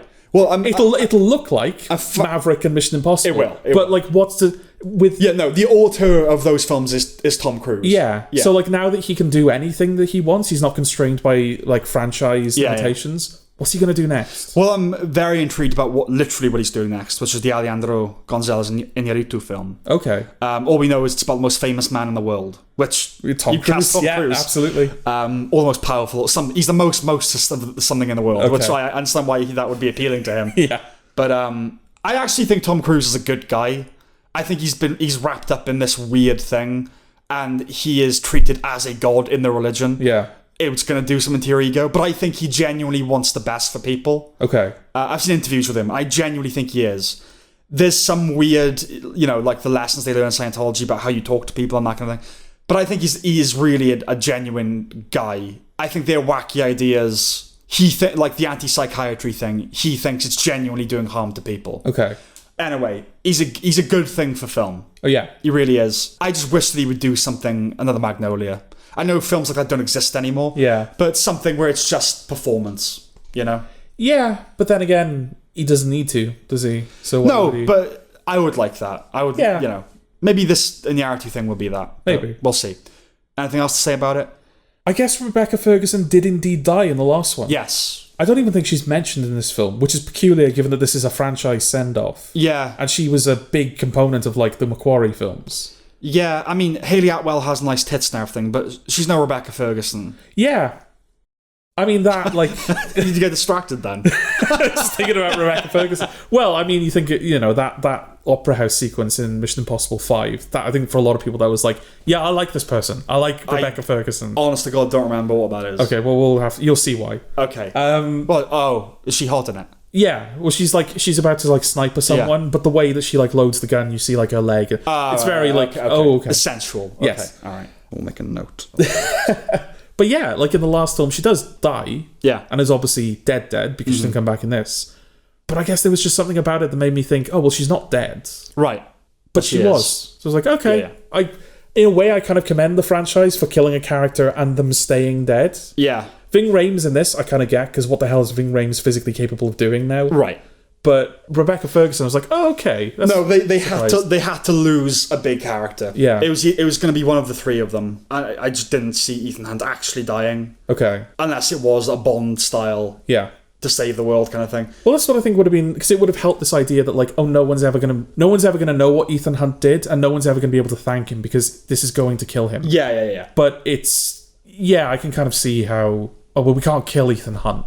No one's gonna want to see that. And if they ever did want to bring it back, you know, I suppose. I'm thinking like years down the road. It might happen. Well, if they do, I hope it's better than this one.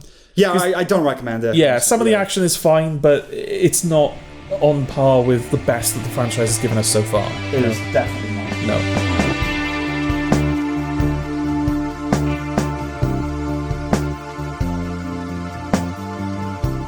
Okay, The Rehearsal Season 2.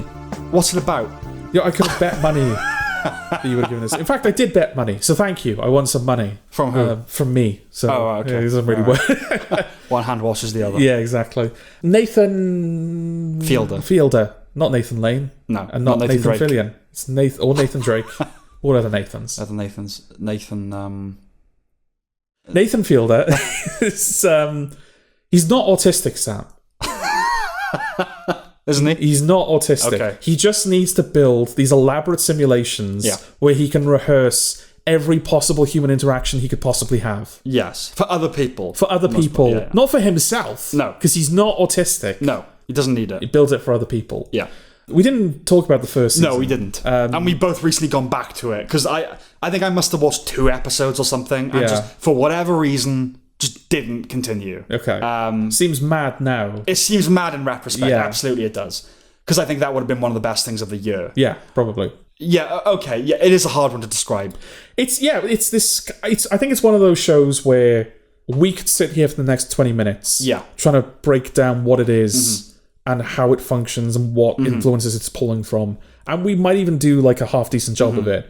But I think it's one of those shows where it does such a good job of conveying what it is to you just by doing it that you just need to see it. Yeah, well, okay, we'll say that off the bat then. Yeah, like, you absolutely should watch it. Yes. But just to give a sense of it, he does these elaborate things. Now, it's somewhere between a comedy show and a documentary. Yeah, which seems to be like a fun little... in the second season in particular, because the subject matter, and the second season is mainly what we're going to be talking about. Yeah. But it's almost like... I think there's a segment... from Top Gear years and years ago where they do like a challenge where they drive across America. But the kind of gimmick for that challenge was that they're autistic. No, they're not autistic, Sam. The kind of gimmick was the license that they got for filming in America had expired. Right. And they didn't have time to... no, what it was they had a license to film in America as a factual show. But the Americans hadn't cottoned on to the fact that Top Gear was becoming more of an entertainment show. Yes. So they were allowed to film in America, but because they didn't have time to apply for a new license, they couldn't be entertaining. Oh, okay. So the whole trip, they're like trying to not be entertaining badly. Yeah. But that's like the gimmick. And it's a similar thing in season 2 where he's going like, I have to do this it's kind of the inverse. I have to do this very serious thing that's hopefully going to help a lot of people and improve this industry. Yeah. But I have to be funny while doing it. Yeah, well, it's more, is that I've been commissioned to make a comedy series. Yeah. I want to do this really important thing, but I am burdened, I suppose, by the fact that I've got to make it funny. Yeah, it's a weird mix of things. I think it's mostly documentary with a funny guy at the center of it. Yeah. But yeah, a lot of comic elements. A lot. And there's even moments in its finales where it feels like quite dramatically cathartic, and there must have been some like artistic influence. Yeah, I think it's mostly real. Yeah, I think most of it is real. But there's moments where it's like that feels too perfect to be like captured Obviously, candidly. like he rehearses things, and those aren't real. Yeah. But I think what he's doing is with mostly real people doing a real thing. It's very hard to describe. Yeah.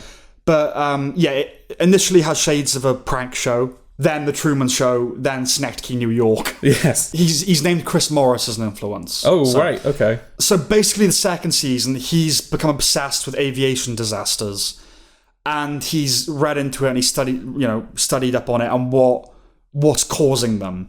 And he sort of put his finger on the fact that in more than half of crashes, they could have been avoided if the first officer had spoken up because the pilot was doing something reckless or wasn't listening or whatever. He's like, but why? So he reads all the transcriptions for the black box recordings, like, right, what's happening here? And he basically puts it down to a lot of the time it seems like they just don't want to ruin the vibe. Like they were getting on and then the pilot did something that was wrong and the first officer didn't want to challenge them. But there's also kind of implications that it's not as kind of like childish as that. I couldn't think of a better word than childish, but basically like it's not just a matter of killing the vibe. Like if they go against the captain, the captain then has the authority to like ruin their careers. Later on, that becomes clear. The captain can ruin your career. They have a lot of power over that stuff. The FAA in general doesn't seem to want to acknowledge this as a potential problem. It doesn't pilots can't go to psychiatrists. They can't acknowledge any health problems, mental or otherwise. All this stuff comes up later, but his initial thing is, why aren't they just communicating better? Yes. Right? So his project is to fix that problem, basically. And he's going to take it to Congress and suggest changes that can be made. So how is he going to arrive at his conclusions? That's all what the season is. Yeah. I don't know how they managed to make this show. I don't even know where you begin to... Forget the pitching stage. Yeah. Like when you're just trying to put it all together. Yeah. How do you structure it? Where do you start? How do you get anywhere? Yeah, the pitching stage... I mean, I'm sure it's not this, but it feels like it would have to be the Louis C.K. type deal with FX, which is, just give me the money and I'll give you the product. Yeah. You know? But it's a televisual marvel, right? The concept of it and the production of it. Yeah. There's absolutely nothing else like it. The line between truth and fiction has never been blurrier, and you emerge not really caring because the things that are definitely real are impressive enough. And I think more of it is real than most people would believe. It's the type of show where if there wasn't already pre-existing footage of Nathan Fielder, you'd be waiting for the moment it was revealed that he was an actor. And the real Nathan Fielder is like the whole thing's a rehearsal, and the real Nathan Fielder is like off to the side. It's all orchestrating all a big mindfuck. Yeah, absolutely. There's a surprising amount of comedy mileage in him just hovering and observing things. Yeah, like in the beginning when you don't really have context for what's happening, and it's these like a simulation where this pilot and first officer are in the cockpit. Yeah. And they're simulating an accident. Yeah. And then it pans out of the window and he's just standing there watching them. Yeah. Like with this like intense stare. And when they have like a green screen of the conflagration, he's just standing there almost like sinister. Yeah. Yeah, I think in culture now, Heisenberg and the pork pie hat, that's an icon. Yeah. And to me, he'll never be as popular as that, but to me, Nathan Fielder with the laptop like strapped around his chest, that's like an iconic character now, I don't know what Nathan Fielder is like off screen, but he's essentially playing an autistic version of himself. He's not autistic, Sam. I know that. He makes a point of telling us. But that very much becomes the focus down the road, right? Is he or isn't he? And it's unclear whether that's him or the character. But I want to circle back to that because that's the whole thing. Yeah. In the resurrection of Canadian Idol, because he was involved, he was a production assistant or whatever, called Wings of Voice. Yeah. You see just how desperate people are. It's honestly sad. And stories have now emerged of people, one woman anyway, that spent a small fortune travelling back and forth for a show that she didn't know was fake. Yeah. There's a whole expose in Variety or some such publication. But yeah, in order to get pilots to kind of boost their confidence, he has them be judges for singers coming in to send them home, basically. Yeah. And the people who were on that show didn't know it was a fake talent show. I think it was like in the contract, but who reads that stuff? Yeah, like, it was in the. But yeah, I had no idea about the episode of Nathan Few being removed from streaming. Yeah. We spent some time analysing the censorship in the aftermath of the George Floyd thing. Yeah. And it continues. Not blackface this time, but Jews. And God, how refreshing it was to hear someone talking about anti-Semitism on a contemporary show. That's an episode where I don't know how that ever got approved. Because he's directly, like, he's basically calling another streaming service, a streaming service that he has made content for. And has a show Nazi. And has a show that he wants renewed on. Yeah, he's calling fascistic. Yeah, absolutely. And the infographic of the ideology of Paramount Plus spreading across Europe. Yeah. The banners hanging in the German Paramount headquarters. Yeah. The goose-stepping Paramount soldiers. It's genius. With the little, like, armbands that have got, like, the Paramount logo on them. It's genius. Yeah. It's truly genius. And one of the reasons it's so genius is because he never outright calls them fascists. No. Much of the humour in the show comes from what you can infer about his mindset. Yes. What's left unsaid. When he meets someone from the Centre for Autism and Related Disorders to help his chances with Congress, it becomes about him subtly deflecting the implication that he himself is autistic. Yes, because she says that, like, from the first season of the show, you were you sort of inadvertently became, like, an autistic Thought leader. Yeah. Because a lot of people saw what you were doing and saw the value in them being able to go through a similar process. And he's like, oh, but it can help, everybody, right? I feel like we all do that a little bit. She's like, And then she does a test where you're supposed to identify what person's feeling through what their eyes look like. Yeah. And he gets it wrong. Again, was he faking that? Like, you don't know, right? But then there's a little moment in the finale where there's a callback to that. It's not like the show never makes a point of telling you it's calling back, and you pick up on it. But in the immediate aftermath of that as well, where he's going to meet this congressman, in the voiceover, he says, "It might surprise you to learn that rehearsing actually isn't essential for me. I like to do it. It's not something I need to do. It's just a bonus." And that, I think, provoked the biggest laughs of the season. It was so comically refreshing that it wasn't just an earnest expression of appreciation for his role in the community. It wasn't like, oh my God, I'm so thankful to be an autistic. He calls himself a thought. He's like, would you call me a thought leader? No, he's going to turn that into a joke, and that's great. Much of the humour also comes from the elaborateness of his experiments. He gets people to raise dogs for several months in a replica of a couple's apartment. Completely constructs a life-size replica of an airport terminal across 3 warehouses. Like, we were making jokes like, so I built a replica of the sky. None of it ever felt like that. No, this is what it feels like Snetke, New York. The guy's like, I really want to capture life in my play. And his life ends up being the size of a city. And while accelerated, he lives life as a baby Chelsea Sullenberger on app. Oh, do you know what? That might be the biggest laugh. Just like him walking through the door as a baby. I think that was the moment where we were both like, oh, this is becoming a different animal. That's where it kicked into another gear. But the biggest laughs, I don't know. There are quite a few. But just to get a sense of Sully's mindset, which involves totally not to scale sets, robots, and a gigantic puppet that breastfeeds him. Yeah, that's quite something. It is. My type of completely balmy. Right? Is this what Daniel Day-Lewis does? That's what I was thinking. But the comic tone belies the fact that Fielder and his team are incredibly insightful, whatever their ultimate intentions might be. The way he analyses Sully's autobiography, noticing that musical references crop up in the text after the invention of the iPod, right? And making the connection between the Evanescence chorus and the 23 seconds of silence in the cockpit when Sully landed the plane. It's truly virtuosic. It's brilliant because you have to be well read to even notice that. But being a very good reader. And that's the thing, he's done that in such a way that he's like made it a joke. Like he's managed to mine a punchline out of that, but it's a punchline where you kind of go, do you know what? Maybe. Maybe. Yeah, but it's obviously ridiculous at the same time. Yeah. But just to be so porously receptive to data, the very happy coincidences like those timings can bob to the surface. It's mining content from existence with encyclopedic, kaleidoscopic, totalizing magnitude. There's a pilot named Colin whose confidence he tries to build. He pulls aside a group of actors that have been involved in an exercise with Colin to ask whether any of them fancy him. Yeah. A couple of those girls that said they did were cute. Yes. Could we just do that in life? Like, just get a sample and poll them, you know? Well, there was that other one. Yeah, who, no, like, she wasn't. She got wet thinking about Einstein. Yeah, she says she's really attracted to intelligence, like as a kid. Yeah. Yeah, she gets wet. There's the sapiosexual, then there's whatever that is. I guess that's kind of like the blessing / curse of dealing with reality, is that you get people like that. Like, there's that other pilot that he speaks to that's like been banned off all of these dating apps. Yeah. And like when he's in the exercise with a woman, is like asking her age and is just like talking about pussy. Yeah, and just like some of the things he's saying, it's just like, oh my god, like I can't believe that's that's a real person. Yeah, you wouldn't write it. Yeah. Well, yeah, there's a wisdom to arranged marriages. I think in life you just get a group of people, go, any of you fancy him? All right, what's your income? You know, there's genuinely a wisdom to it. Okay. I felt bad for Colin. I also wanted to violently shake him. Him asking to kiss Emma and then planting one awkwardly on her cheek is one of the worst things I've ever seen. Okay.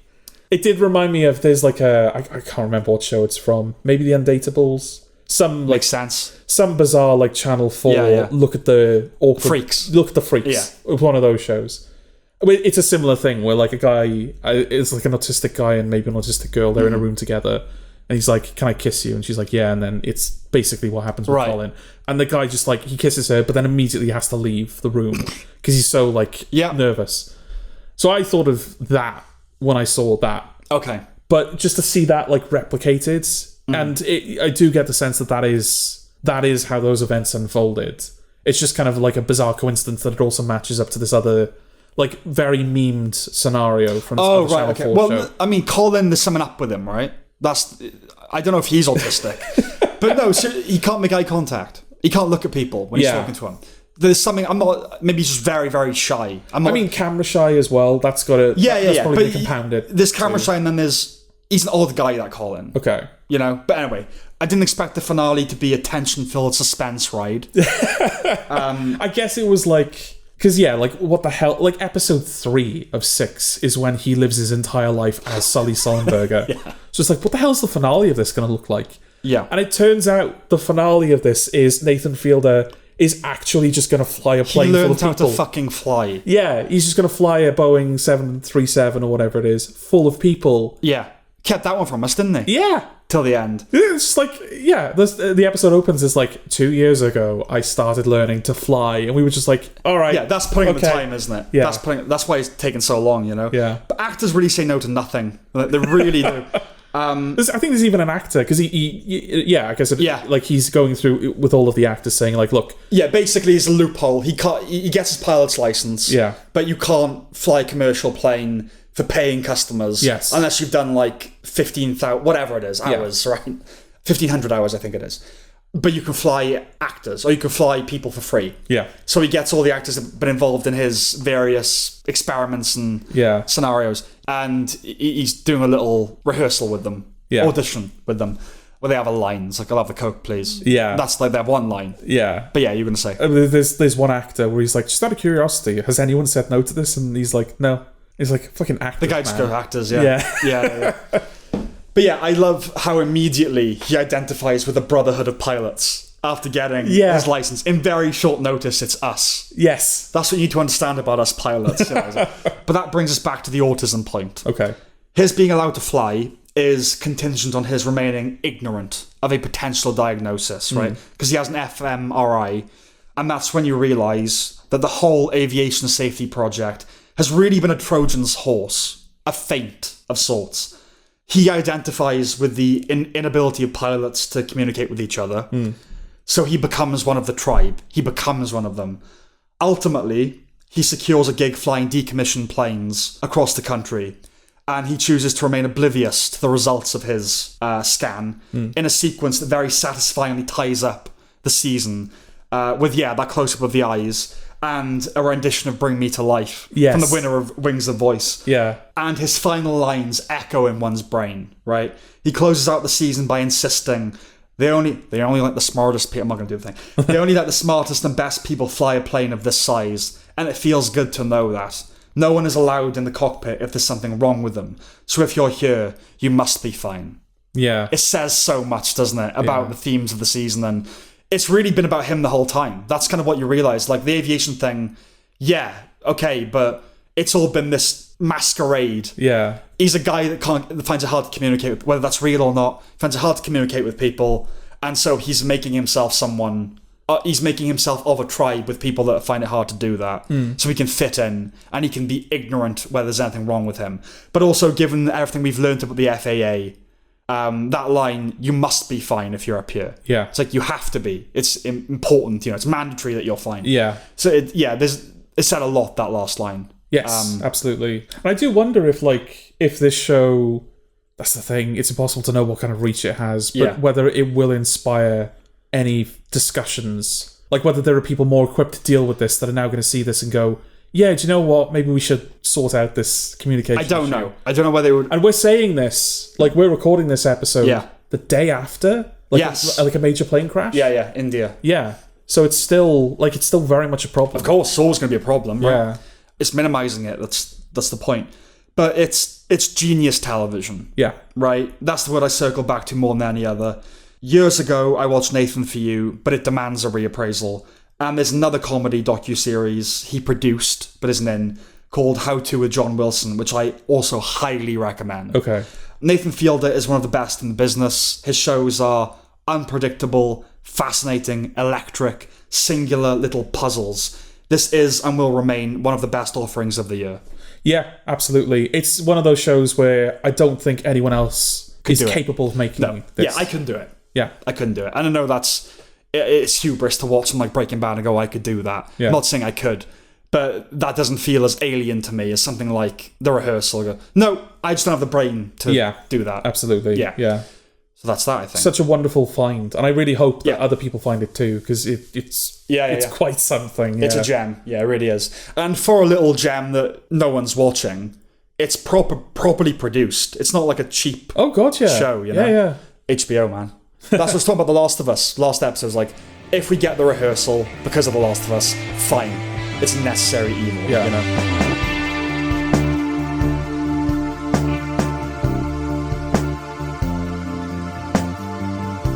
And finally, Doctor Who, Season 2, kind of. Yeah, 15 to 40, whatever. Yeah. Whatever. One of them. Yeah, one of them. All of them? None of them. Final season, maybe, for all of them. That's you know what? It's kind of nice that I grew up watching Doctor Who. Yeah. I was 10 when it came back in 2005. Yes. So I've been there from the start. I remember us recording the episodes onto a VHS tape in my sister's bedroom while we were watching them downstairs.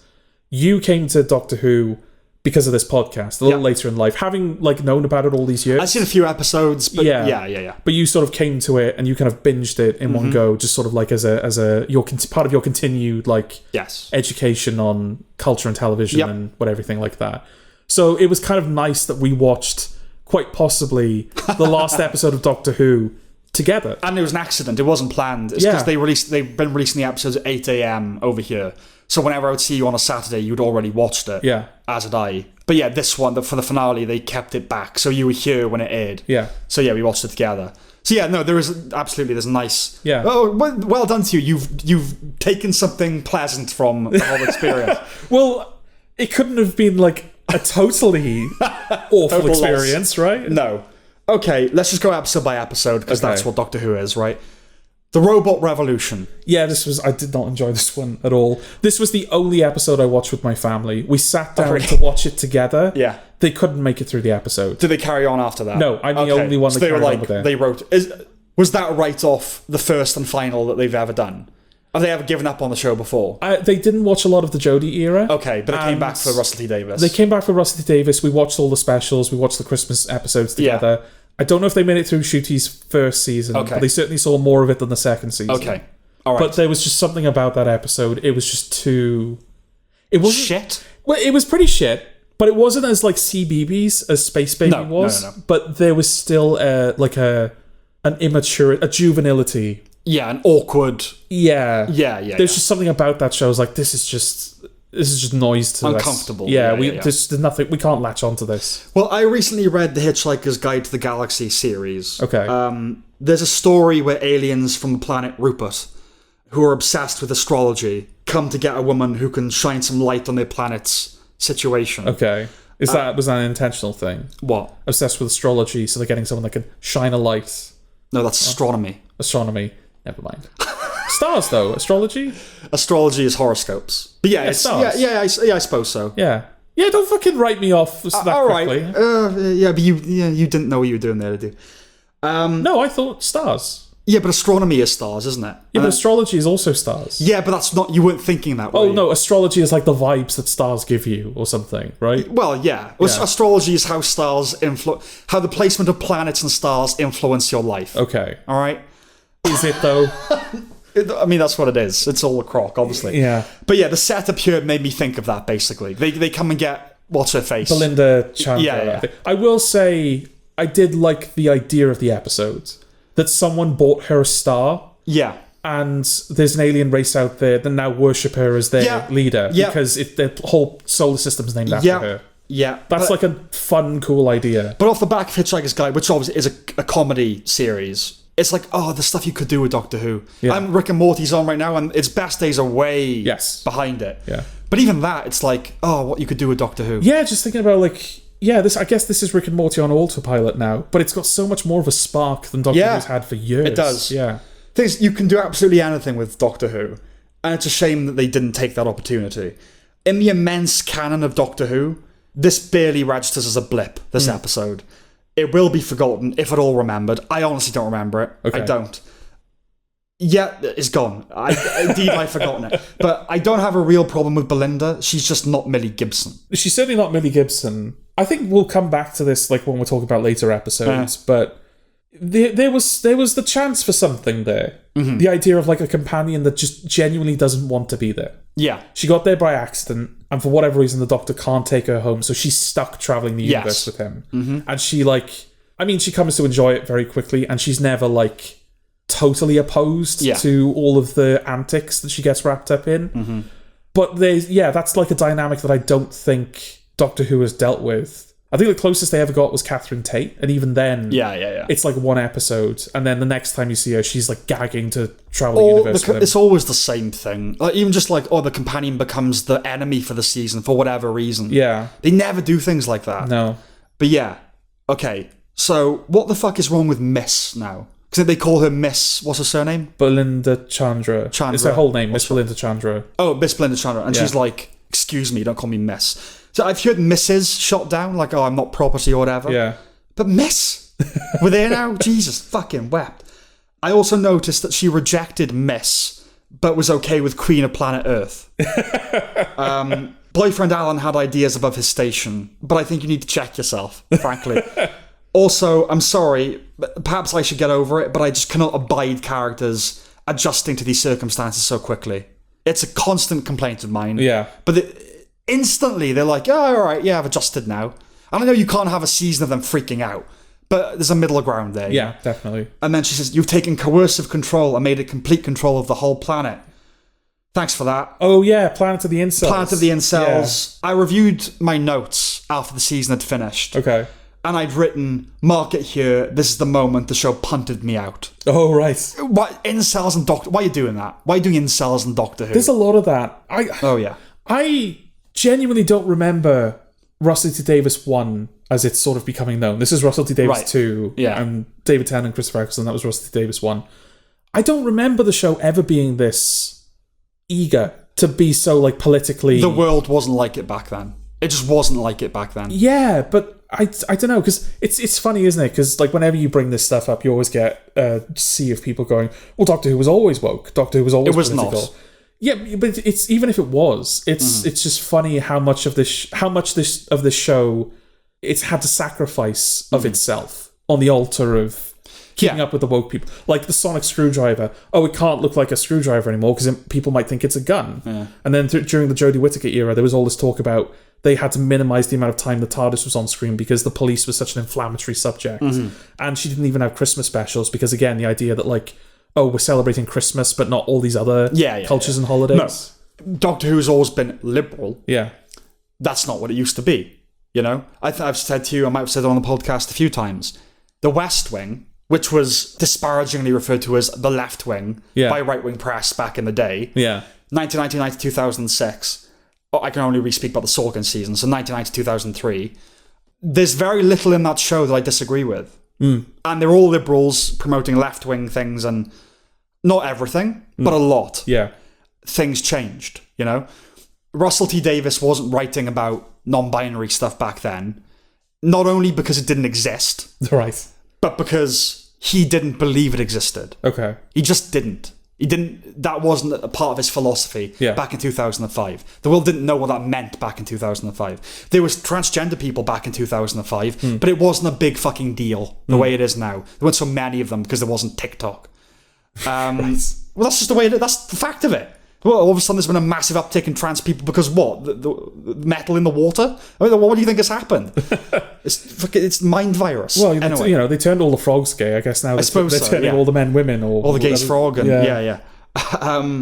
But yes, so no, Doctor Who was always liberal, progressive. Star Trek had the first interracial kiss on television. Yeah. That's liberal back in the 60s. We can all get on board with liberalism in the 60s, the 70s, the 80s, basically the 90s, essentially the noughties. Then no. Yeah. Not so much, okay? Anyway, Belinda later complains to the Doctor, "You took my DNA without my permission. I am not one of your adventures." So strap in, this one's going to be a fucking nuisance. She's definitely one of those, like, excuse me, I am blah, blah, blah.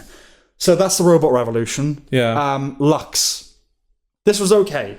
Oh, this was the cartoon. Yeah. Yeah, I was dreading this one in the lead up to it. Okay. Because especially with how childish the first episode felt, I just thought, oh no, there's a cartoon. They're really going to lean into that. Right. And they do, but I think to its benefit for the most part. No, it was good. Yeah. Yeah. Like the animation of the actual cartoon, because this is set during the 50s in Miami. Yeah. Right? Is it Miami? Yeah. Yeah. And considering that, Ncuti's black, Belinda is essentially black, as he puts it, in that time period, and they're going there and it's segregation and everything, that could have been a whole disaster. Yeah. I think it's ultimately fine, because they do kind of deal with it, but like, he goes into a diner and the guy's like, oh, if no one's looking, it's fine, you can be in here. And then there's a moment later in the episode where like a white cop confronts them, but then it turns out to be like a trap, and it's not really... No, this is what it would have been like back in 2005. Yeah. We can all get on board with this. This is, if you have a black character and you go back in time to the 50s, I'm okay with that being a factor. Yeah, because it would be a factor. It would, probably, right? Yeah. But like, also what he says in this episode was quite refreshing. I can't remember exactly what it was, but it was like, she's like, why do you come here? Like, how can you like us, basically? And he's like, oh, because people get better, things change, and that kind of thing, right? Yeah. It's like, yeah, that's nice. It's not just going... oppressive, blah blah blah. Yeah. Just wait until you look at the 5th episode. Yeah, I know. But yeah, the cartoon in this, because it's of that era, so it's Robert Ho's animation. Yeah, and it does a genuinely good job of replicating that art style. It does feel like a cartoon from that era. Yeah, and seeing old school projection was cool. Yeah. What's that game? Cuphead. And I know that's designed to resemble those cartoons, but it did look a lot like that. Well, I think Cuphead's definitely the modern point of reference, because it sort of brought that animation style back. Right, sure. Introduced a lot of people to it. Yeah, of course, yeah. And I don't know if anyone involved in this was aware of Cuphead when they did it, but like Cuphead, it's definitely understood the assignment and it's nailed it. Right, yeah. Even though we don't see the cartoon that much, I don't think, in the grand scheme of things. No. But when he's there, and like, Alan Cumming does a good job with the voice as well. Did it was him? I think it was him, yeah. Okay. At one point, the Doctor asks, do you have a girlfriend, boyfriend, other friend?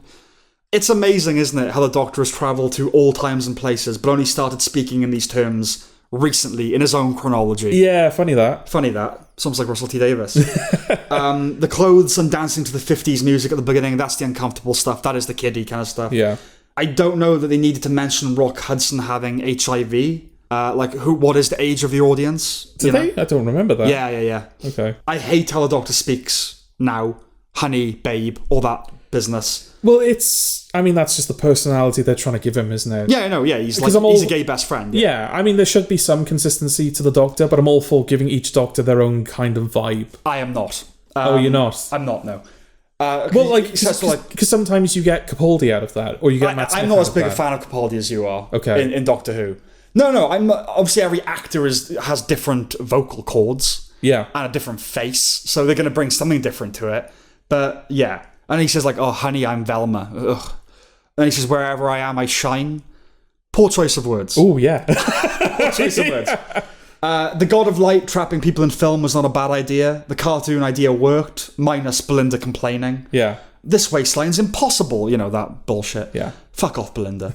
I know it didn't last, but Doctor Who, as an in-world TV show, went too far. Yeah, that was the point where I was like, oh god, if it's gonna be this going forward, I'm not on board. Yeah. When they literally come out of the TV screen and there are like Doctor Who fans. The Whovians, yeah. Whovians, which end up being fictional in... kind of. Yeah, like it turns out that whole setup is like, oh, it's a trap of the god. It's not... They haven't actually... Yeah, they unbecome, don't they? Yeah, but yeah, when she's like... Blink was the best episode. # Doctor Who is dead. Well, never mind # Doctor Who is dead, but those losers were right about that. Blink is the best episode. Yeah, no, yeah. Thank God they didn't cast Whovians from Whovians. Which, if you don't know, is an internet... Yeah, a fan show about fans. Yeah. They clearly couldn't make things. But, yeah, it's just like... Yeah, maybe less with the doing things. It sort of felt like when occasionally Moffat would like take, like the Doctor would sort of take jabs at like Twitter or stuff, right? And it was like, oh, that's clearly Moffat, like expressing his opinion through his writing. Voice. Yeah. I mean, this is Russell T Davies absolutely being like, oh yeah, this is what I think of you Whovians, right? And yeah, I don't. Well, like, okay, I don't like the idea of a show having that kind of a contempt for the fandom. Yeah. Well, not just that, but like having that kind of nerve. To be like, I'm going to depict my own fans. There's quite a lot of gall in the season. But it's okay, fine, Russell T Davies, but then make a better episode than Blink. Yeah. You do that. Exactly, okay. Just very quickly, you mentioned the fact that this is the God of Light. Yeah. Which seems to be Russell T Davies' like project. Gods, yeah. Now that he's come back. It's like, since Wild Blue Yonder. Mm-hmm. Which had its problems, but in fairness, that was a decent episode of Doctor Who. I like that. Yeah. Like, since the Doctor tried to defeat those entities, he's kind of, like, allowed the gods to kind of bleed back into the universe. Yeah, but later on in the season, he mentions gods from, like, Greek mythology hanging out with him, so I don't really know what that was about. Yeah, but that's the thing. Like, in the first season, it felt very much like, okay, this is the thread now, because he is encountering gods, and all the gods seem to be following, like, consistent rules. Yeah. Then we get this god in the second season, the God of Light. And the whole idea is that, like, gods are always preceded by a harbinger. Yeah. But in this episode, the god is its own harbinger. Right. And also, it seems to be following the rules that the Toymaker followed, because the whole idea is that, like, the Toymaker plays games, and so you're allowed to kind of... Yeah. You're allowed to ask him what the rules are so you can follow them. Yeah. So when they ask the God of Light, it's like, well, hang on, why should the God of Light have to tell you what his plan is? Yeah. And then we'll get to it, but later the gods kind of return later in the season as well, and it really feels like Russell T Davies has totally lost track of whatever his plan was for the gods. It just keeps, it seems to get messier. And, I think it's a cool idea on paper, like different types of gods being villainous, that's good. But it also was disappointing for me, because living cartoon, I was like, alright, I'm kind of curious to see how Doctor Who justifies that. And ultimately, whatever explanation they come up with, it's going to be science fiction gobbledygook. Of course. But sometimes that scientific gobbledygook can be cool. Or just not matter because the concept of it, or what it represents, is so good, you go, alright, I don't really mind that makes no sense. Or you can have fun little, like with the Weeping Angels, like the reason they become statues is because they become quantum locked. Right. They basically cease to exist when you're looking at them, so what you're looking at is like a fossilized version of them. Yeah. And it's like, okay, nonsense, but I like the idea. I'm still able to... There's a logic I can still follow. No, Doctor doesn't have to adhere to... No. It doesn't even have to do the you're allowed to break one rule thing. Like, go mad with Doctor. It doesn't matter. But they do sometimes get a bit too figurative and poetic, and poetic logic is where I kind of draw the line. Yeah. But now that there are gods, whenever they're like, oh, it's a cartoon because it's the God of Light, it's kind of like, oh. I know what you mean. Like, that's not as fun. Yeah. Because it's a god. It's a god. It can just kind of do anything. This is less engaging now because there aren't really any rules. Like anything that God does, you're going to be thinking, well, why doesn't it just do this? It's a god. It's powerful. I know. Yeah. Okay. The Well. Speaking of rules, and not following them. Well, this is a sequel to Midnight. Yes, that's the episode, which it kept quiet about that. That was did? there might have been leaks, but in terms of the actual when they were like promoting the episode. it was a surprise that this was a sequel to Midnight. Yes. Well, to start off with, that trend continues of them, a lot of costume changes and delighting in it. Like, oh, now we get to be this type of, Yeah, but how do they have the exact Mr. Ben. spacesuits that they need? Oh, I don't know. But I know we've spoken about, like, Russell T Davies, obviously his politics of... He's had to go on the progressive bandwagon, so the politics... Did he also get more gay? Because, seriously... I think he's won awards for a lot of gay stuff, right? Yeah, but here's the thing. Queer as Folk... I like it. Okay. I like Queer as Folk. The gay drama he did in 1999-2000. Right. And then you get to It's a Sin and you go, okay, not so much anymore. Right. But anyway, yeah, the setup is very Aliens, isn't it? Yes. There's a deaf woman. When the Doctor begins signing with her, the commander of the expedition orders him to stop. He grumbles, doesn't matter the year, signing still makes some people paranoid. Does it? Yeah, I didn't realise signing was like Is that- like a political sticking point for people. Yeah, is that a thing? I wouldn't have. So maybe I'm totally like ignorant of that. People who have brown skin in corner shops talking with each other. Okay, like I see why people are like. there are people of a certain type of you're like, oh, I don't like it when they speak and you can't understand them. All right, Yeah. fine. It's a mix. I think less paranoia, actually more. You don't get to be nosy, but okay. Not signing. Yeah. Whoever looked at two people signing going, oh, I don't know what that's sketchy that is. what are they up to? Yeah. Yeah, no, that's ridiculous. I did like the little like subtitle technology that they had. Like they stick a thing on their chest that's subtitle. That felt like technology that would feasibly exist in the future. Right, actual useful technology. Useful technology, but that's like well realized. Yeah. It's like integrates into the world quite comfortably. Yes. I was like, yeah, cool, all right, that's good. Yeah, flying cars, but No. that, yeah, absolutely. Yeah. But yeah, also it's a military operation on a space colony where everyone's been killed.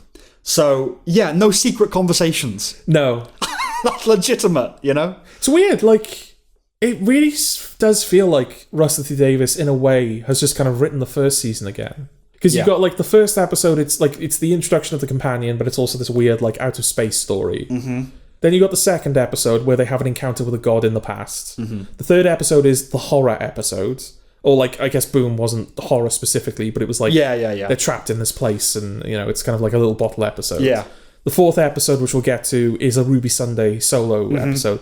It feels like he's hitting a lot of the same beats. It was such a quick turnover. Like, he seems to have written those scripts really quickly. Yeah. Which shows. Yeah. But also, like, maybe he was just following, I'll just do that again. But almost, considering that, like, in this season and the last, he's breaking the fourth wall as well. Yeah. It's one of those things where you go, is that deliberate? Right. Like, is that part of... Because I remember seeing fan theories of people saying, like, oh... The twist at the end of the season is this is going to be like, this is actually a TV show. And the Doctor just doesn't know he's in a TV show. Which I think is why a lot of people, when Lux were like, oh my god, it's happening. Yeah. But yeah, it's like, it's laziness that almost suggests there's a plan that there clearly isn't. Yeah. That's just weird. There's a lot about it that's weird. Like, why Midnight? That's kind of like a perfect solo episode. Why do a sequel to Midnight? Especially when the Midnight entity does not behave the way that it did in Midnight. Okay, I don't remember. And no one seems to acknowledge the fact that it's behaving totally differently. Okay. Considering that the Doctor... Only the Doctor would know, though, right? Well, that's the thing. Yeah. That only the Doctor would know, but considering that he clearly remembers the Midnight entity and he's so scared of it because he didn't defeat it. Yeah. He knows nothing about that creature. He lost in that encounter. He would know it's behaving differently now. Right. And there could be something interesting about that he's the only person... Like, nobody knows how this creature works, and that's frustrating for him because he's the only one that's encountered it before, but it's playing by a totally different set of rules now. And it's another just, like, missed opportunity where that could have been something interesting. Yeah. Because it's a less interesting idea, I think, as well. In Midnight, in the original, it kind of takes over a person's mind and they start repeating people. Yes, yeah. Then the creature starts like talking in perfect unison with a person, and then eventually it starts repeating a person before they've spoken. Yeah. And it's this incredibly claustrophobic, like paranoia thriller. And then in this one, there's a person standing in the middle of the room, and if you go behind it, you get flung across the room and you die. Yeah, less sinister. Less sinister. But I mean, as well as kind of dropping out of the cultural conversation, like who's really keeping tabs on who wrote that Doctor Who episode, like back in the Moffat days and all that. Okay. As well as that, it's just not as clever as it used to be either. No. You don't get those clever, little puzzle episodes. No, you know? and this was its chance to do that. Yeah. Because it's directly referencing one of the exemplars of the original Russell T Davies era that he wrote, I think. I don't know. It would make sense. Yeah. But yeah, okay, so they later insist that signing, it should be the law that nurses know how to sign. Oh, yeah. Asking much? Yeah, every episode has political shit now. Yeah. Those things can crop up every now and then. It did in The Pit, even, Yeah. right? But it's obviously part of the point now. Yeah. And it's Doctor Who, you know? The idea for the creature is good. But yeah, I mean, I don't remember how, but the way you're describing it from before, it sounds a lot better. Yeah. Because you literally know nothing about it. You don't even see it. Yeah. It's a total enigma. Yes. And that's what's kind of great about it, is it's one of those rare instances in Doctor Who where the Doctor is totally powerless in the face of a foe. Right. Because there's nothing about it to understand. Nothing to be done, yeah. Whereas now, the only consistent factor is that it seems to be fucking with people. Yeah. Rather than like killing them outright. Although it does when you... Yeah. Because that's what's weird, is like, because they use a mercury wall to defeat it. Because the idea is that if you ever go behind the creature... Yeah. The creature is always directly behind the person to whatever angle you're at. Yeah. But if another person goes totally like the other side of that person, so they are behind you looking at them, Yeah. then they are behind the creature, and that triggers the creature killing you. Yeah. So they like break a mercury pipe so that there's a reflection of the creature, meaning that the creature is technically behind itself. Yeah. And the creature tries to kill itself. Okay. So is it not acting deliberately? It's like almost like an involuntary reflex where it's like killing itself. It's a creature that it doesn't have that level of intelligence. It just Yeah. it has a rule, a kind of biological rule. But the original Midnight, it was able to skirt around these kind of questions. Yeah, I don't know. Yeah. I don't know. I don't remember it that well. Okay. But that's kind of all I have to say about that one. There's also the implication at the end as well. Yeah, it's still there. That not only is it still there, but there's multiple Midnight Right. creatures. And that felt like a big mistake. Like bringing this creature into the canon of Doctor Who now. If there are more than one, only one at a time. Yeah. You know? Yeah. But yeah, that just feels like a massive mistake. Because the Weeping Angels, as much as I like them, they should have been... I agree. Like, just the fact that you see them moving in their second story feels like a massive betrayal. Yeah. Even though I like those episodes. Yeah. We can't have that with the Midnight Entity as well. No. But we probably won't, will we?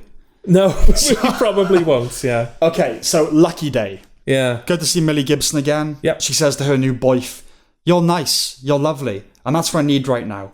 I hate women, George. I really... Why, because she doesn't need that? Or No, because, like, what do you mean for now? You need that now. Okay. What about when you don't need that? Look, it's personal. Oh, I need a bastard. Personal experience. Oh, that's what they're like, George. Oh, is it? Yeah, personal experience. What good is wheelchair woman in the field? I'm not saying she can't do a good job at a desk or whatever, but like when there's an emergency and you just see her like furiously, you're like, what can you do? Yeah. Especially when it's rural Britain. It's like, oh, there's a pothole. Oh, there's a lumpy grassland. Oh, dear. Yeah. Conrad is completely uncharismatic on screen. Yeah. That actor. I found it all quite cringeworthy, really. Yeah. There's, what's her name? Kate Lethbridge Stewart? Yeah. Oh, look at me. Yeah. She says, I think she's the one that says it, revisionist podcasts, disinformation, radical blah, blah, blah, blah, blah, blah. Why is Doctor Who doing this? Yeah. You know? No, it's genuinely. pathetic. Yeah, Kate Lethbridge. She was... You had it. You I know. I know. It. She was kind of disgusting to let the shriek out. Yeah, there's a few things where it's like, hang on. That was totally irredeemable, but we're supposed to like this person. Yeah, because you're supposed to be so on side politically that you kind of... Yeah, exactly. But no, you're supposed to be better than that. You're supposed to be above that. You know? Yeah. The Doctor does a couple of things this season like that as well. Yeah, kind of what I'm referring to. It's all the stuff we're getting to.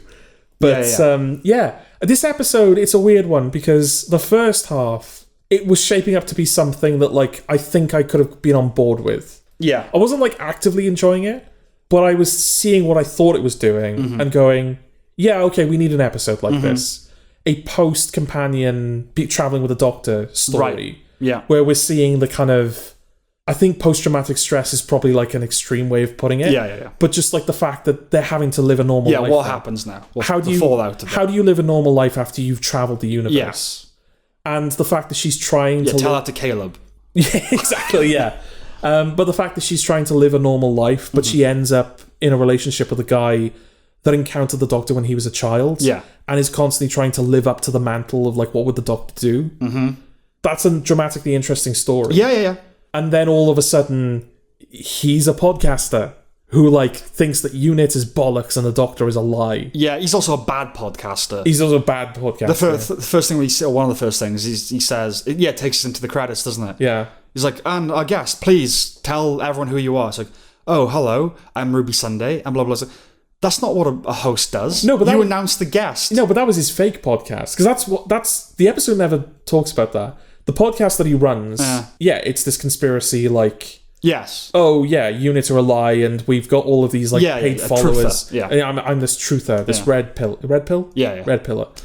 If that was the podcast that Ruby did an interview for, it's kind of on her that she fell for it. Yes. The nice guy act. So did he just make this fake podcast just to lure her in?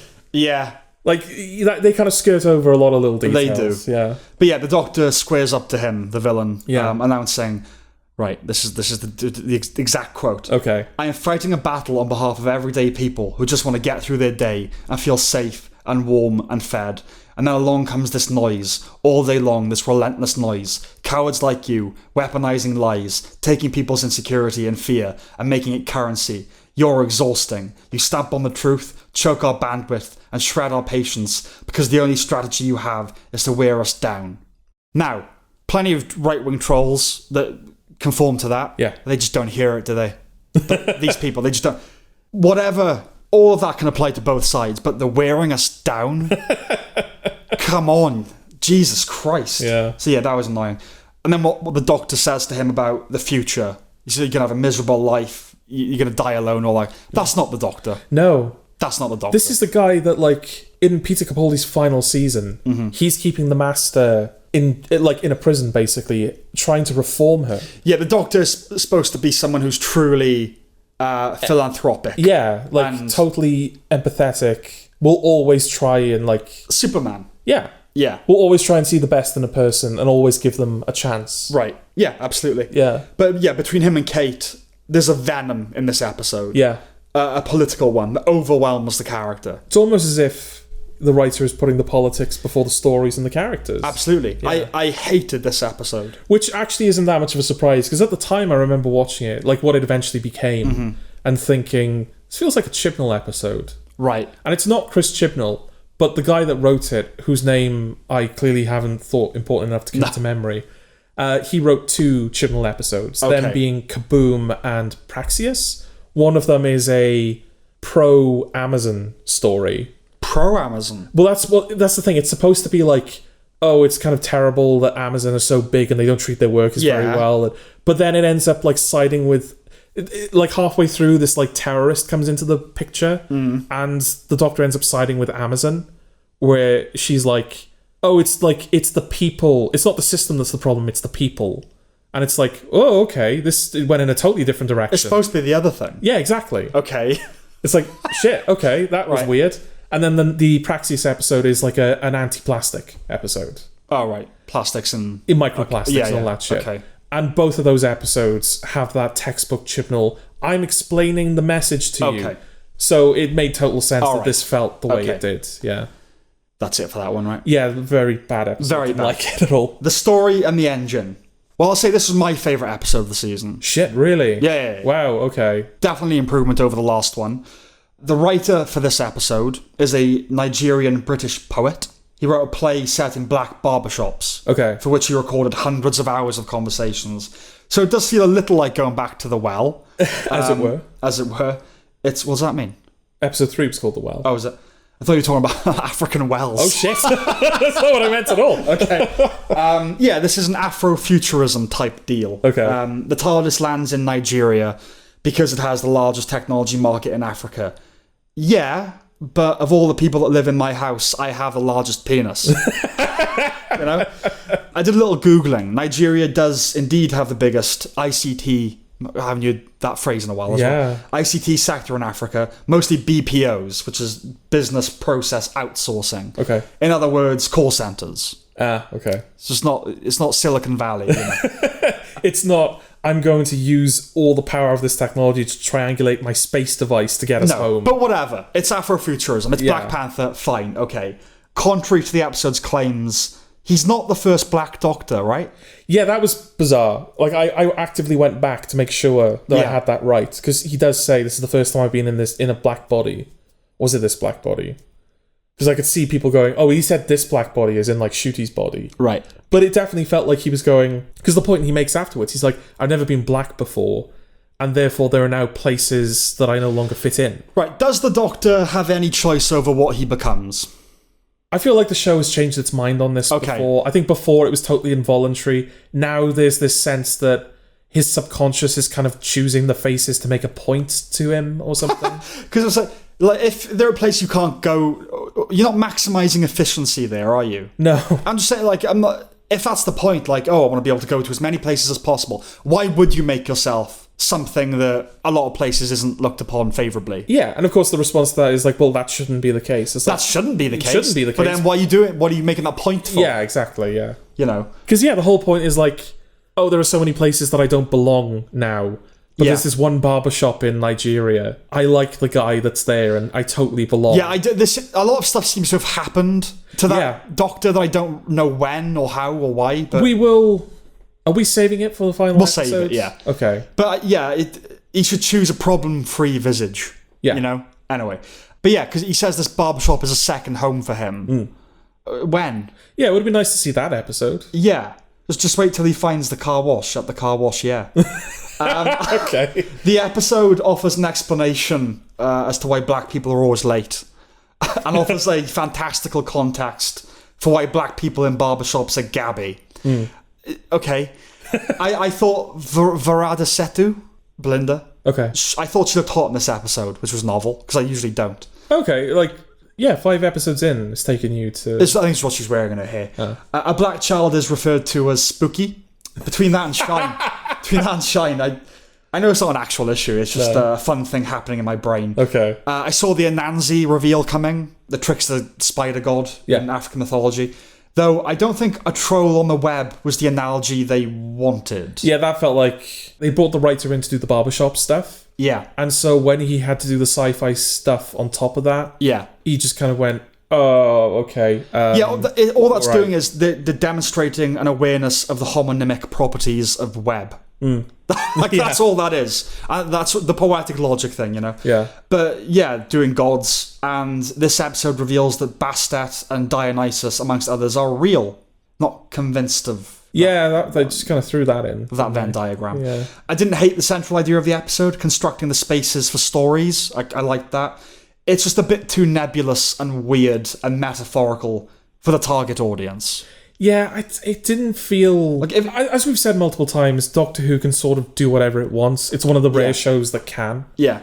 This didn't feel like Doctor Who to me. This felt like a different thing, you know? Well, I just think maybe that's why I liked it. Okay. Okay. Well, if it's not Doctor Who, maybe that's why I liked it. Yeah. But... yeah, like if the target audience is young people, children really. Yeah. Don't do the political stuff, for one thing. Yeah. Don't do that, because that's the problem with this thing, is they're trans or whatever, we can talk about that, they're bypassing the parents. That's the problem with it. In all these different ways. Also, don't make it so complicated. A kid's not going to get anything out of this episode. They're not going to understand what's going on. Yeah. I like the map in the cornrows business. Yeah. I like that. Yeah, I guess. The story engine itself resembles how God appeared to me when I was on acid. Okay. Except it was beating pus. A nice thing they can do later, if there's a later, would be to have him return in a different skin and have them accept him anyway. Okay. It's not just because he's black. Yeah. It is a sanctuary, you know, that would be nice. Yeah, how do you feel about... Because when he's walking through... Because that's the thing, like, you know, Shooty and the writer, both of African descent. Yeah. And so this episode feels like it's really leaning into the culture of Africa and everything. Big place. Big place, I know. But, like, it does... Nigeria. Nigeria. Yeah. It feels like it is trying to, like, let's teach people about the culture a little bit. Yes. All for that? Yeah, all for that. I did come out of it not really caring to explore more about that culture. And I feel you usually? Well, that's the thing. I feel like if you're going to do an episode like that with the idea of, like, we're going to introduce this culture to this audience, you ideally want to do it in a way where you've got the best chance of someone coming out of that episode going, oh, that's cool, I want to learn more about that. Well, I think some people would, right? I mean, maybe. I didn't. I'll say I didn't. I don't know if other people would. Yeah, I don't... it didn't feel like the kind of episode where, like I said, the cornrows idea is like cool, but I'll be honest, I could be totally wrong. I don't know what could exist that would make you then Google African mythology. But maybe I'm wrong. Well, I guess like the spider gods of stories or whatever, like stuff like that. Where it's like, I'll learn more about that, or maybe just like small things, like the maps in the hair. Like, okay, what else did they do? But yeah, it was probably the highlight of the season for me. But that's really, really not saying much. Yeah, this should have been one of the worst ones. Yeah. Well, yeah. I was going to say, how do you feel about the fact that the Doctor, who is an alien that is not of Earth, is like going around like greeting people, going like, uncle, brother, you know, because that feels like it was more for Ncuti than it was for the character of the Doctor. What's the black solidarity thing? Yeah, but like in canon, the Doctor is not even human. So like, considering that this is the crowd that's very big on like, cultural appropriation, you shouldn't do that. Right. To have a character basically doing that? No. No? Not because he's alien, it's cultural appropriation. I'm just trying to like read this show on their terms, right? He's black. No, but that's the thing. He's black, but he's not human. Yeah, but he's black. But he's not human. But he's black. He's a black guy, isn't he? But he's black. Yeah. But he is, isn't he? I don't know if that's how it works. That's silly. What you're saying is silly. Yeah. It's not cultural appropriation because he's an alien. It's... Well, no, because it's like, if you were a human, but you didn't have the right skin tone, it would be cultural appropriation. So how is it that someone that's literally a different species, it's not cultural appropriation? Say that again. If a white person did what Ncuti was doing in this episode, it would be seen as cultural appropriation. Yes. But the character Ncuti is playing is not even human, so how is that not cultural appropriation? Because the idea is that being a black person, you get treated a certain way. Whether he's an alien or not, he resembles a black man. Okay, so it is just skin deep then? Well, that is, yeah. Okay. I don't have a problem with any of that. I just think it's an interest. It was more for fun than it was making a serious point. But I think it's just an interesting little wrinkle that... No, of course, that writer clearly wrote that episode for Ncuti the actor. Yes, no, of course, there wouldn't be a Nigeria set episode if not for Ncuti Gatwa. Exactly, That's true, of course. But I also think it belies the fact that the writer is not thinking about Doctor Who when he's writing it. He's just writing it because it's like, it's what he knows, and he's writing it for Ncuti. Bespeaks, you mean, yeah? For what? You said belies, but you mean bespeaks, right? Bespeaks, my apologies. Yeah. Like, he's just... I wasn't correcting you, by the way. No, I was confused about what you were saying. No, if it needed correcting, that's fine. But yeah, I don't think he's writing an episode of Doctor Who. I think he's just writing a play based on what he knows. That's definitely true. Yeah. That's definitely... It's like bringing Wes Anderson in to do an episode, but it's just a Wes Anderson film that happens... that's exactly what it is. Yeah. 100%. Okay, so the Interstellar Song Contest. Oh, yeah. This is the worst, right? What's episode 6? It's this one. Yeah. It's the worst. Well, actually, no. The finale is a contender, but this it's bad. Yeah. It's not as bad as I thought it would be. I was expecting a proper cringe fest. It was. Yeah, but like, we're talking Eurovision. You thought it'd be fest. worse. I thought it was half the episode was going to be a Eurovision episode. Okay. Where it's just constantly people singing and the Doctor being like, "Oh, this is fabulous, darling," and like I can't be doing that. Well, this reminded me of that game show on the spaceship episode. Yeah, it's got that vibe a little bit. Twee, worse. But worse. Yeah. But yeah, 2025 quaint is not 2005 quaint. No. There's a curious motif of midgets behind control panels in this reboot. But yeah, the Doctor uses the phrase... and pronouns as well, because she pronouns. corrects someone's pronouns or something. The Doctor uses the phrase absolute scenes. An offence amid a myriad of offences, yes. But seriously, why does he talk differently? Yeah, different personalities, whatever, but wouldn't there actually be a fun consistency if they retained the same mode of speech? An old Scottish professor, a northern woman, a gay black man... all speaking the same. Wouldn't that be quite fun, actually? It would be fun, but we live in a world where that might be seen as insensitive. If you've got like a... I'm not saying...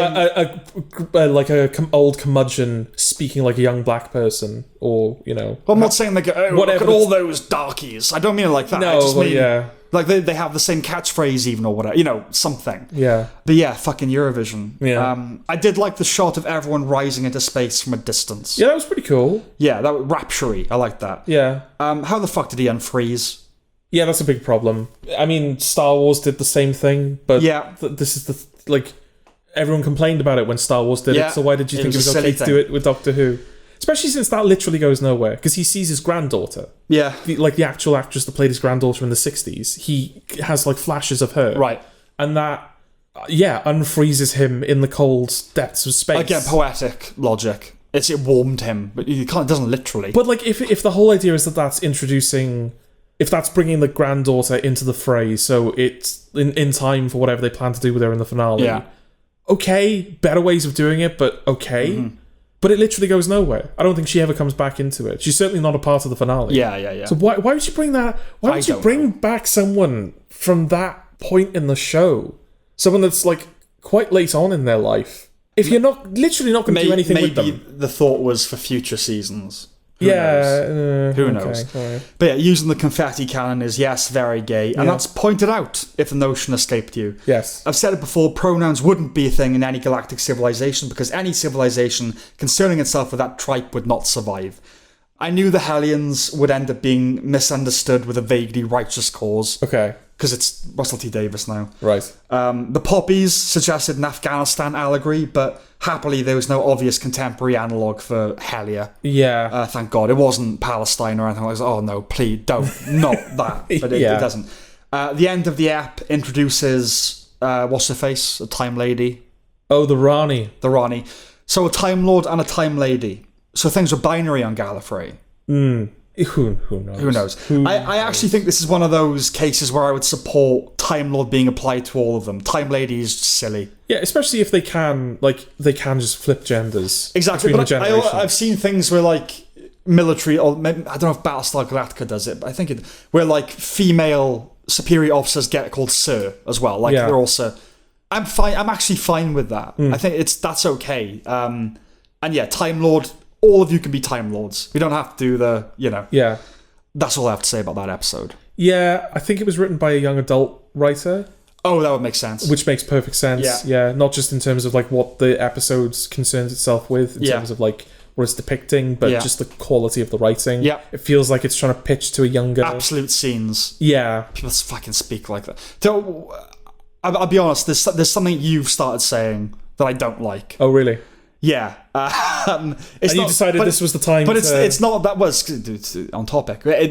It's not that bad, but understood the assignment you've said a few times, and I hate that. Oh, really? Okay. Yeah, I don't like that. But the worst one lately, this is a complete tangent, but it's giving. It's giving. It's like it's giving the vibe of something. So they'll say, "Oh, that's giving Twilight." Have you heard that? Oh, I've heard that quite a lot. Yeah. It's giving blah blah darling. You know? Right. Okay. Yeah. That's the worst one. Okay. It's because it's almost a complete sentence. Right. Just finish it. I see. So that's what you don't like. I don't like that. Okay. But the absolute scenes, it's the same type of person that would say that. Right. You know? Okay. But that's it. That's all I got for that one. Yeah, it wasn't... Losing the will to live. Yeah, it We've wasn't only got two left. It wasn't Eurovision cringe, but it was cringe. It was... Did have Rylan in it? Because that's Ryland, another... It did have Rylan, but like in a way, fine. Like that. No, I don't like it, but that feels... Yeah, again, like... They cryogenically... You'd have Anne Robinson being in The Weakest Link and... you cryogenically freeze Rylan and you only bring him out to do Eurovision. Like, fine, whatever. Because you need him to do it. Yeah, have your silly little Rylan in cryogenic. I'm fine with that. Okay. But yeah, I like the black woman, like throughout the episode, she was obviously a Hellion. Yeah. Like that, I don't even know if they tried to hide that. I will say this whole, like, Shooty getting so angry he tortures a guy. I don't remember that. Yeah. Oh, yeah. Yeah, that came out of nowhere. Well, that's what I mean. It's not the character. No. But okay. Wishworld. Yeah. I thought the opening scene was okay. Archie Panjabi isn't embarrassing in it. And I was really looking forward to her. Well, we just like her in The Good Wife. But that's the thing. Yeah, because Kalinda. And I was like, I actually watched a couple of episodes of The Good Wife just to remind myself of Kalinda. Yeah. And because, like, she's wearing, like, a red leather jacket, so it's almost like they were trying to remind me of Kalinda. So I was like, yeah, I'm up for seeing her again in something. Yeah. But, I mean, the show doesn't know what to do with her, does it? Yeah, she isn't embarrassing, and sometimes that low-hanging fruit of relief is a balm in the show. But yeah, this was their go at One Division, basically. Yeah. This episode. But I'm sorry, in no universe could Gatwa be hetero. Yeah, I feel like even the show knows that. Yeah. Like, yeah, the thing that kind of alerts people to his doubt is he calls, like, a man beautiful. And it's like, that didn't take long, Shooty. That, you know. I know. Even though, like, he's got a kid and he wakes up in bed with Belinda, he was like, yeah, no, that is not a straight man. No. And the underground... the marginalised AA circle, you know, that made me think Crip Camp. There's a film called documentary called Crip Camp. Okay. The show and its politics now are defiantly, obstinately what they are. Yeah. every episode needed that thing, like, oh, it's the marginalised, they're all in wheelchairs, and you know that it's real people in wheelchairs, because other than the actress, you have one other person that's kind of featured quite regularly and can't act for shit. No. So you know, oh yeah, they cast because of the disability, which this is what happens. Yeah, we're probably going to talk about this and the reality war kind of interchangeably. Yeah, well, I'm kind of done with, was it Wild World? Is that what it's called? This one. Yeah, Wish World. Wish World, okay. I thought you said Witch World. No, it's Wish World. Yeah, because it's one big story, and Wish World is pure setup. It is not an episode that can exist on its own. No, you couldn't watch it. It's a part one, definitely. Yeah, which, like Doctor Who, it's done two-parters that absolutely don't need to be two-parters in the past. Yeah. But it still feels like both episodes are trying to exist like on their own merits. This still feels like it's not even trying. Yeah. The whole episode, it's like, ooh, what's happening? I'm like, I also don't know what's happening.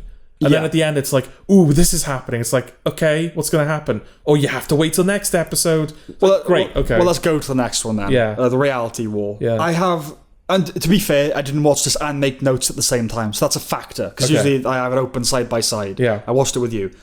I have 3 notes for this episode. Okay. I don't know what happened in this episode. Nope. The Doctor regenerating, Billy Piper. Yeah. That's the takeaway, really, isn't it? It's like, okay, they really didn't want people to cancel this, did they? No. They picked probably the one person that you could regenerate the Doctor into where people are like, oh, okay, so what we have to know what's happening. Yeah, or now. Eccleston, right? Like, in terms, even Tennant now would be like, but he's around. Yeah. Like, they're the only 2 people in the world, other than like Tom Cruise or Sydney Sweeney or something. Yes. Ooh, that'd be good. But, yeah. Sorry, I'm a bit distracted now. Sydney Sweeney. Good. I was thinking, not Tom Cruise. No, gosh, no. I honestly, I don't know what happened. It's all a big, it kind of happened and it didn't, and then there were wishes involved, and they wished something away into a different reality. Yeah, I think if there is a plot, I think the idea is that the Rani has created. There's a baby. It's the god of wishes. Yeah, it's the god to end all gods, right? Yeah, not a good one. When you hear like the final god, yeah, I'm not saying that anything. There's a great, but there probably is. Sam, calm down. When you hear what that god is, you need to go, all right. Yeah, that I get. All right. Like God of Death even doesn't feel right. It needs to be. Oh, actually, the ultimate god is the god of Yeah. And that needs to provoke in you that's clever. Okay, yeah, I get why that God of Wishes isn't. It's just not. It's not there. Doesn't tick that box. Again, it's another example of like, oh, cool. So it's a god, right? Okay, that's not fun or interesting. Also, I don't even know if this god has a harbinger, so it's not even doing the Lux thing where it's like broken its rules, but it's still trying to do like the baby's just there. Yeah. And she's like, oh, I found this baby, and I'm going to give it to Conrad from Lucky Day for some reason. And he's going to invent a reality where, as Russell T. Davies put it, everything is traditional, and by traditional, I mean wrong. Oh, right. He actually says that in a behind-the-scenes interview, that it's this traditional world where it's full of traditional values, and by traditional, I mean wrong. Even though, arguably, at the end of the episode, he makes a point of reinforcing those traditional values. Because not only does Conrad end up having, like, his whole, like, life gets rewritten so that he has a positive ending. Because when Ruby confronts him at the end of the episode, she's like, do you know what, Conrad? You're a bastard, but the world you created, everyone had a family and was happy. I remember that. So you're kind of nice. No, I remember that, which is like, you just wanted everyone to be happy. Yeah. But yeah, it's the smugness of, like, creating a world where everyone's married and has a family. That's like... No, you don't get it, man. Yeah. I get why you would think that makes people happy. Yeah. But actually, yeah. And the other thing as well is, like, Belinda's life also gets rewritten, so she is now a single mother. Right, I don't know what happened there. Because there's a bit... The reveal at the end of the episode is... Yeah. She keeps saying, I need to get home for this time or whatever, on this date. Yeah. And you find out, it was because she had to get home so the babysitter could clock off. Yeah. I don't know, but you're saying that was a reinvention. I think this is another Sutek situation. Because remember at the end of the first season, Sutek was an anagram, but in order to make the anagram work, they had to add letters to it. Yeah. And it's like, whoa, hang on. Yeah. That's bullshit. Right. I think it's the same thing here, where they're showing you flashbacks, but they've refilmed the flashbacks. So if you go back and watch those actual episodes, that isn't what happened. Because Belinda's life has been rewritten. Poppy was never her daughter. Okay. And now all of a sudden she is. Okay. So the Doctor has basically rewritten Belinda's life so she's a single mother. And that's just her life now, and we're supposed to think that's it is a cake and eating it episode, and like the kid doesn't exist, then it does. They're under the impression it's always existed, so they have that attachment to the child. Yeah. But then the child gets undone. Yeah. But then they redo the kid, and then she ends up just being the mum. Yeah, but yeah, you're right. It ends up being traditional because I think the father's around as well, right? Or yeah, she's not in a relationship with the father, but they make a point of her saying, "Oh no, he's a good father." He's a good father, like I knew him, blah, blah, blah, blah. Yeah. Like, you find out who it is. Yeah, because there's not a big reveal about who the father is. Like, No, it's just like a guy. It's this guy, Nick, what's his face? Okay. Yeah. But yeah, so that's weird. That Also, I love the fact that these two episodes really revolved around the child was the important thing. Yeah. As though it'd always been in the show or whatever. Yeah. Or the season. And it is a child that was in Space Babies, but that was literally it. The child was in Space Babies? Yeah, it was one of the babies in Space Babies. Was it? Yeah. Okay, well that makes sense as well then. Because that also feels strange because did you get the impression that Ruby was supposed to be the companion all along? No. Okay, because there's like in what way? All of the big important narrative stuff that like reverberates through the season, namely Lucky Day and these two episodes, it's all Ruby focused. But Ruby's not the companion of this season. I think you're just trying to bring it back and tie it all together. I don't know. But it's not even a case of Ruby's got her stuff, Belinda's got her stuff, Doctor's got his stuff. They literally lock Belinda in a box for most of the episode because they've got literally nothing for her to do. Yeah. There's even a character from the Christmas special whose sole function is to hold the door open. But by God, is she holding that door open? Because she's a hotelier. Because she's a hotelier. That's what they do. Even though, actually, they have door people at hotels. They have door stops, Sam. They have literal pieces of wood. They have door stops. So, like, at the posh ones, doorman. Yeah. If you work in a hotel, you don't hold open doors for people. No. It's not a thing. Because she's like she's a receptionist, right? She works at the hotel. She's hotel staff. She's not a door person. No. It's just the hotels have lots of doors. Yeah, but she's got the master key. So she has to hold the door open. But at least they cut back to her going, I'm here holding the door open. Yeah. They literally lock Belinda in a box and leave her alone for a while. Yeah. But yeah, it's a case where they had to rewrite the show. So all of the dramatic stuff is done by Ruby, and it's like, well, hang on, we're not even. You left. Yeah. Why are you here again? But no, I was going to say that the kid, this very important child. Yes. And if it was one of the babies, that makes sense. Yeah. A more disinterested looking child you could not find. Poppy, I enjoyed Poppy. I like Poppy because she just looked. It's not a kid that's in a TV show. It's just a kid that her mother's just off. Obviously, that's always the case, but the mother's just off screen. Yeah. She's just looking at her mum or whatever. And it cuts back to her and she looks completely bored and just there. It's not giving anything. No, yeah. Shooty is this is the most important person in the universe, and she's just yeah. Just looking around. Yeah. This isn't my parent. Yeah. This is just a woman. Yeah. Is this allowed? Yeah. Yeah, it's just a bizarre, because it's a longer episode than usual, the reality war. And yeah, the Rani. Okay, I didn't even think we explained the Rani's plot. So the Rani, this is what watching the episode is like, by the way. Yeah. I think we sound messy and confused. We're just trying to follow the episode.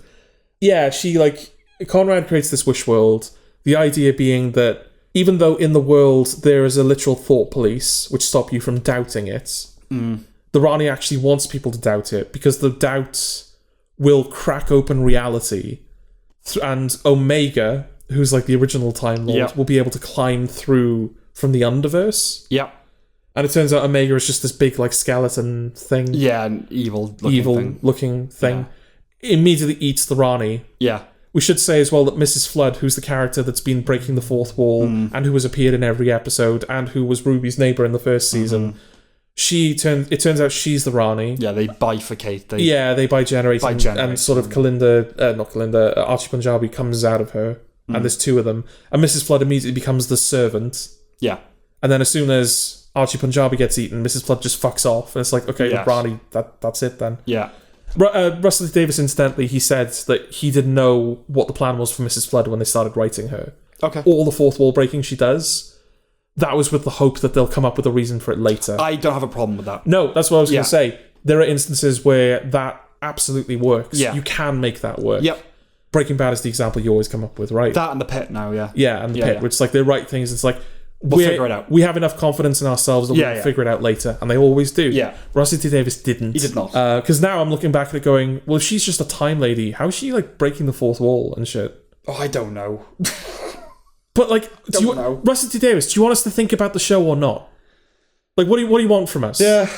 Like, we're not supposed to think about certain things, but we're supposed to care about others. Because this is another thing he said, which a lot of reviews, because I think the reality war broke a lot of people. Yeah. A lot of people that were like really trying to stay on board with Doctor Who are jumping ship now. Yeah. Which is not helping the idea that Disney are probably going to pull out of, if they haven't already. I think it's over. Yeah. Yeah. There's a chance we're not going to see Doctor Who again for quite a while. Yeah. Good. But yeah, he said in like an online interview that like you want to generate content. Yeah. Like when you're writing stories, you want to generate content online. You want people to talk about it. And it feels like a lot of stuff is geared towards that. Like the Billie Piper reveal, when she just like goes, "Oh, hello." It's like, right, well, the fact that she's like addressing the audience directly, it's like the character knows that she's being played by Billie Piper. Yeah. But Doctor Who's always been like that. Yeah, but it's really leaning into it this time. But it's always had that relationship with the public because it's an institution. It's a British institution. Yeah. We've talked about this before. We have. Yeah. But it's at its most egregious here, right? At its most egregious, yeah. Not at its most that, but at its most egregious, yeah. Yeah. Yeah, he transforms into Billie Piper, but I hope that's the end for loads of reasons. One, I'm done with it. Yeah. And I think I was willing to give this a chance more than most people, this new Russell T Davies thing. Yeah. This isn't my usual, I hate Doctor Who. No, I was up for it, and no. But him turning into Billie Piper, to me, it's a good ending in many different ways. One, it's like, okay, it harkens back to the initial reboot. Yeah. It makes no fucking sense. It's like, as we're plunging more and more into nonsense with this series, the ultimate of that is just he turns into Rose now. Yeah. Whatever. Like, it's the height of stupid, and the show ends on that note. Yes. So it's kind of nice in that way, you know? Yeah. It's interesting because I'm seeing people, like, the reaction from other people. I think Ncuti Gatwa is going to go down as, like, one of the big missed opportunities of Doctor Who. I would agree that he's a missed because I think he's not bad at it. I don't, what they made him I didn't like. Yeah. But I thought he could have been a good one. But I think it's interesting because I saw someone say somewhere that we knew Ncuti Gatwa was going to be the Doctor longer than he was actually the Doctor. Right. Yes, okay. He's only in like 16 episodes, and a lot of those episodes are either Doctor Lights or he's not even in them. Yeah. It was clearly they didn't plan for this to be his swan song. No, you can tell that last episode's doing a lot of work to suggest this was coming. Because when he transformed, I can't remember all the regenerations. No. But there always felt like a reason, like it just got to the end of that Doctor's. Yeah. It was like enough. There was stakes big enough that were, and they try and do that in the final one, but that feeling didn't predate that episode. No, it was all they had to shove it in as like a big coda, didn't they? All of it, yeah, a big coda, yeah, where it's very emotional. It's like, hang on, this is the end. Yeah, because I this might have been a point I was going to make earlier that I deviated from. Yeah, we were watching the episode and it manages to resolve whatever plot it was pretending to have. Yeah. And then Poppy disappears, and Ruby's the only one that remembers Poppy ever existed. And the Doctor's like, no, Ruby, you're wrong. Shut up. But she's like, no, I'm not wrong. And then the Doctor's like, oh, I guess you're not. Yeah. And I thought, oh, this is going to be the setup of the next season. They're going to go and find a way of bringing Poppy back into existence. Okay, that's an interesting way of doing it. That we've got the hook going into season 3. I know I know she's a cute kid and everything, but you can't. You want me to care about this?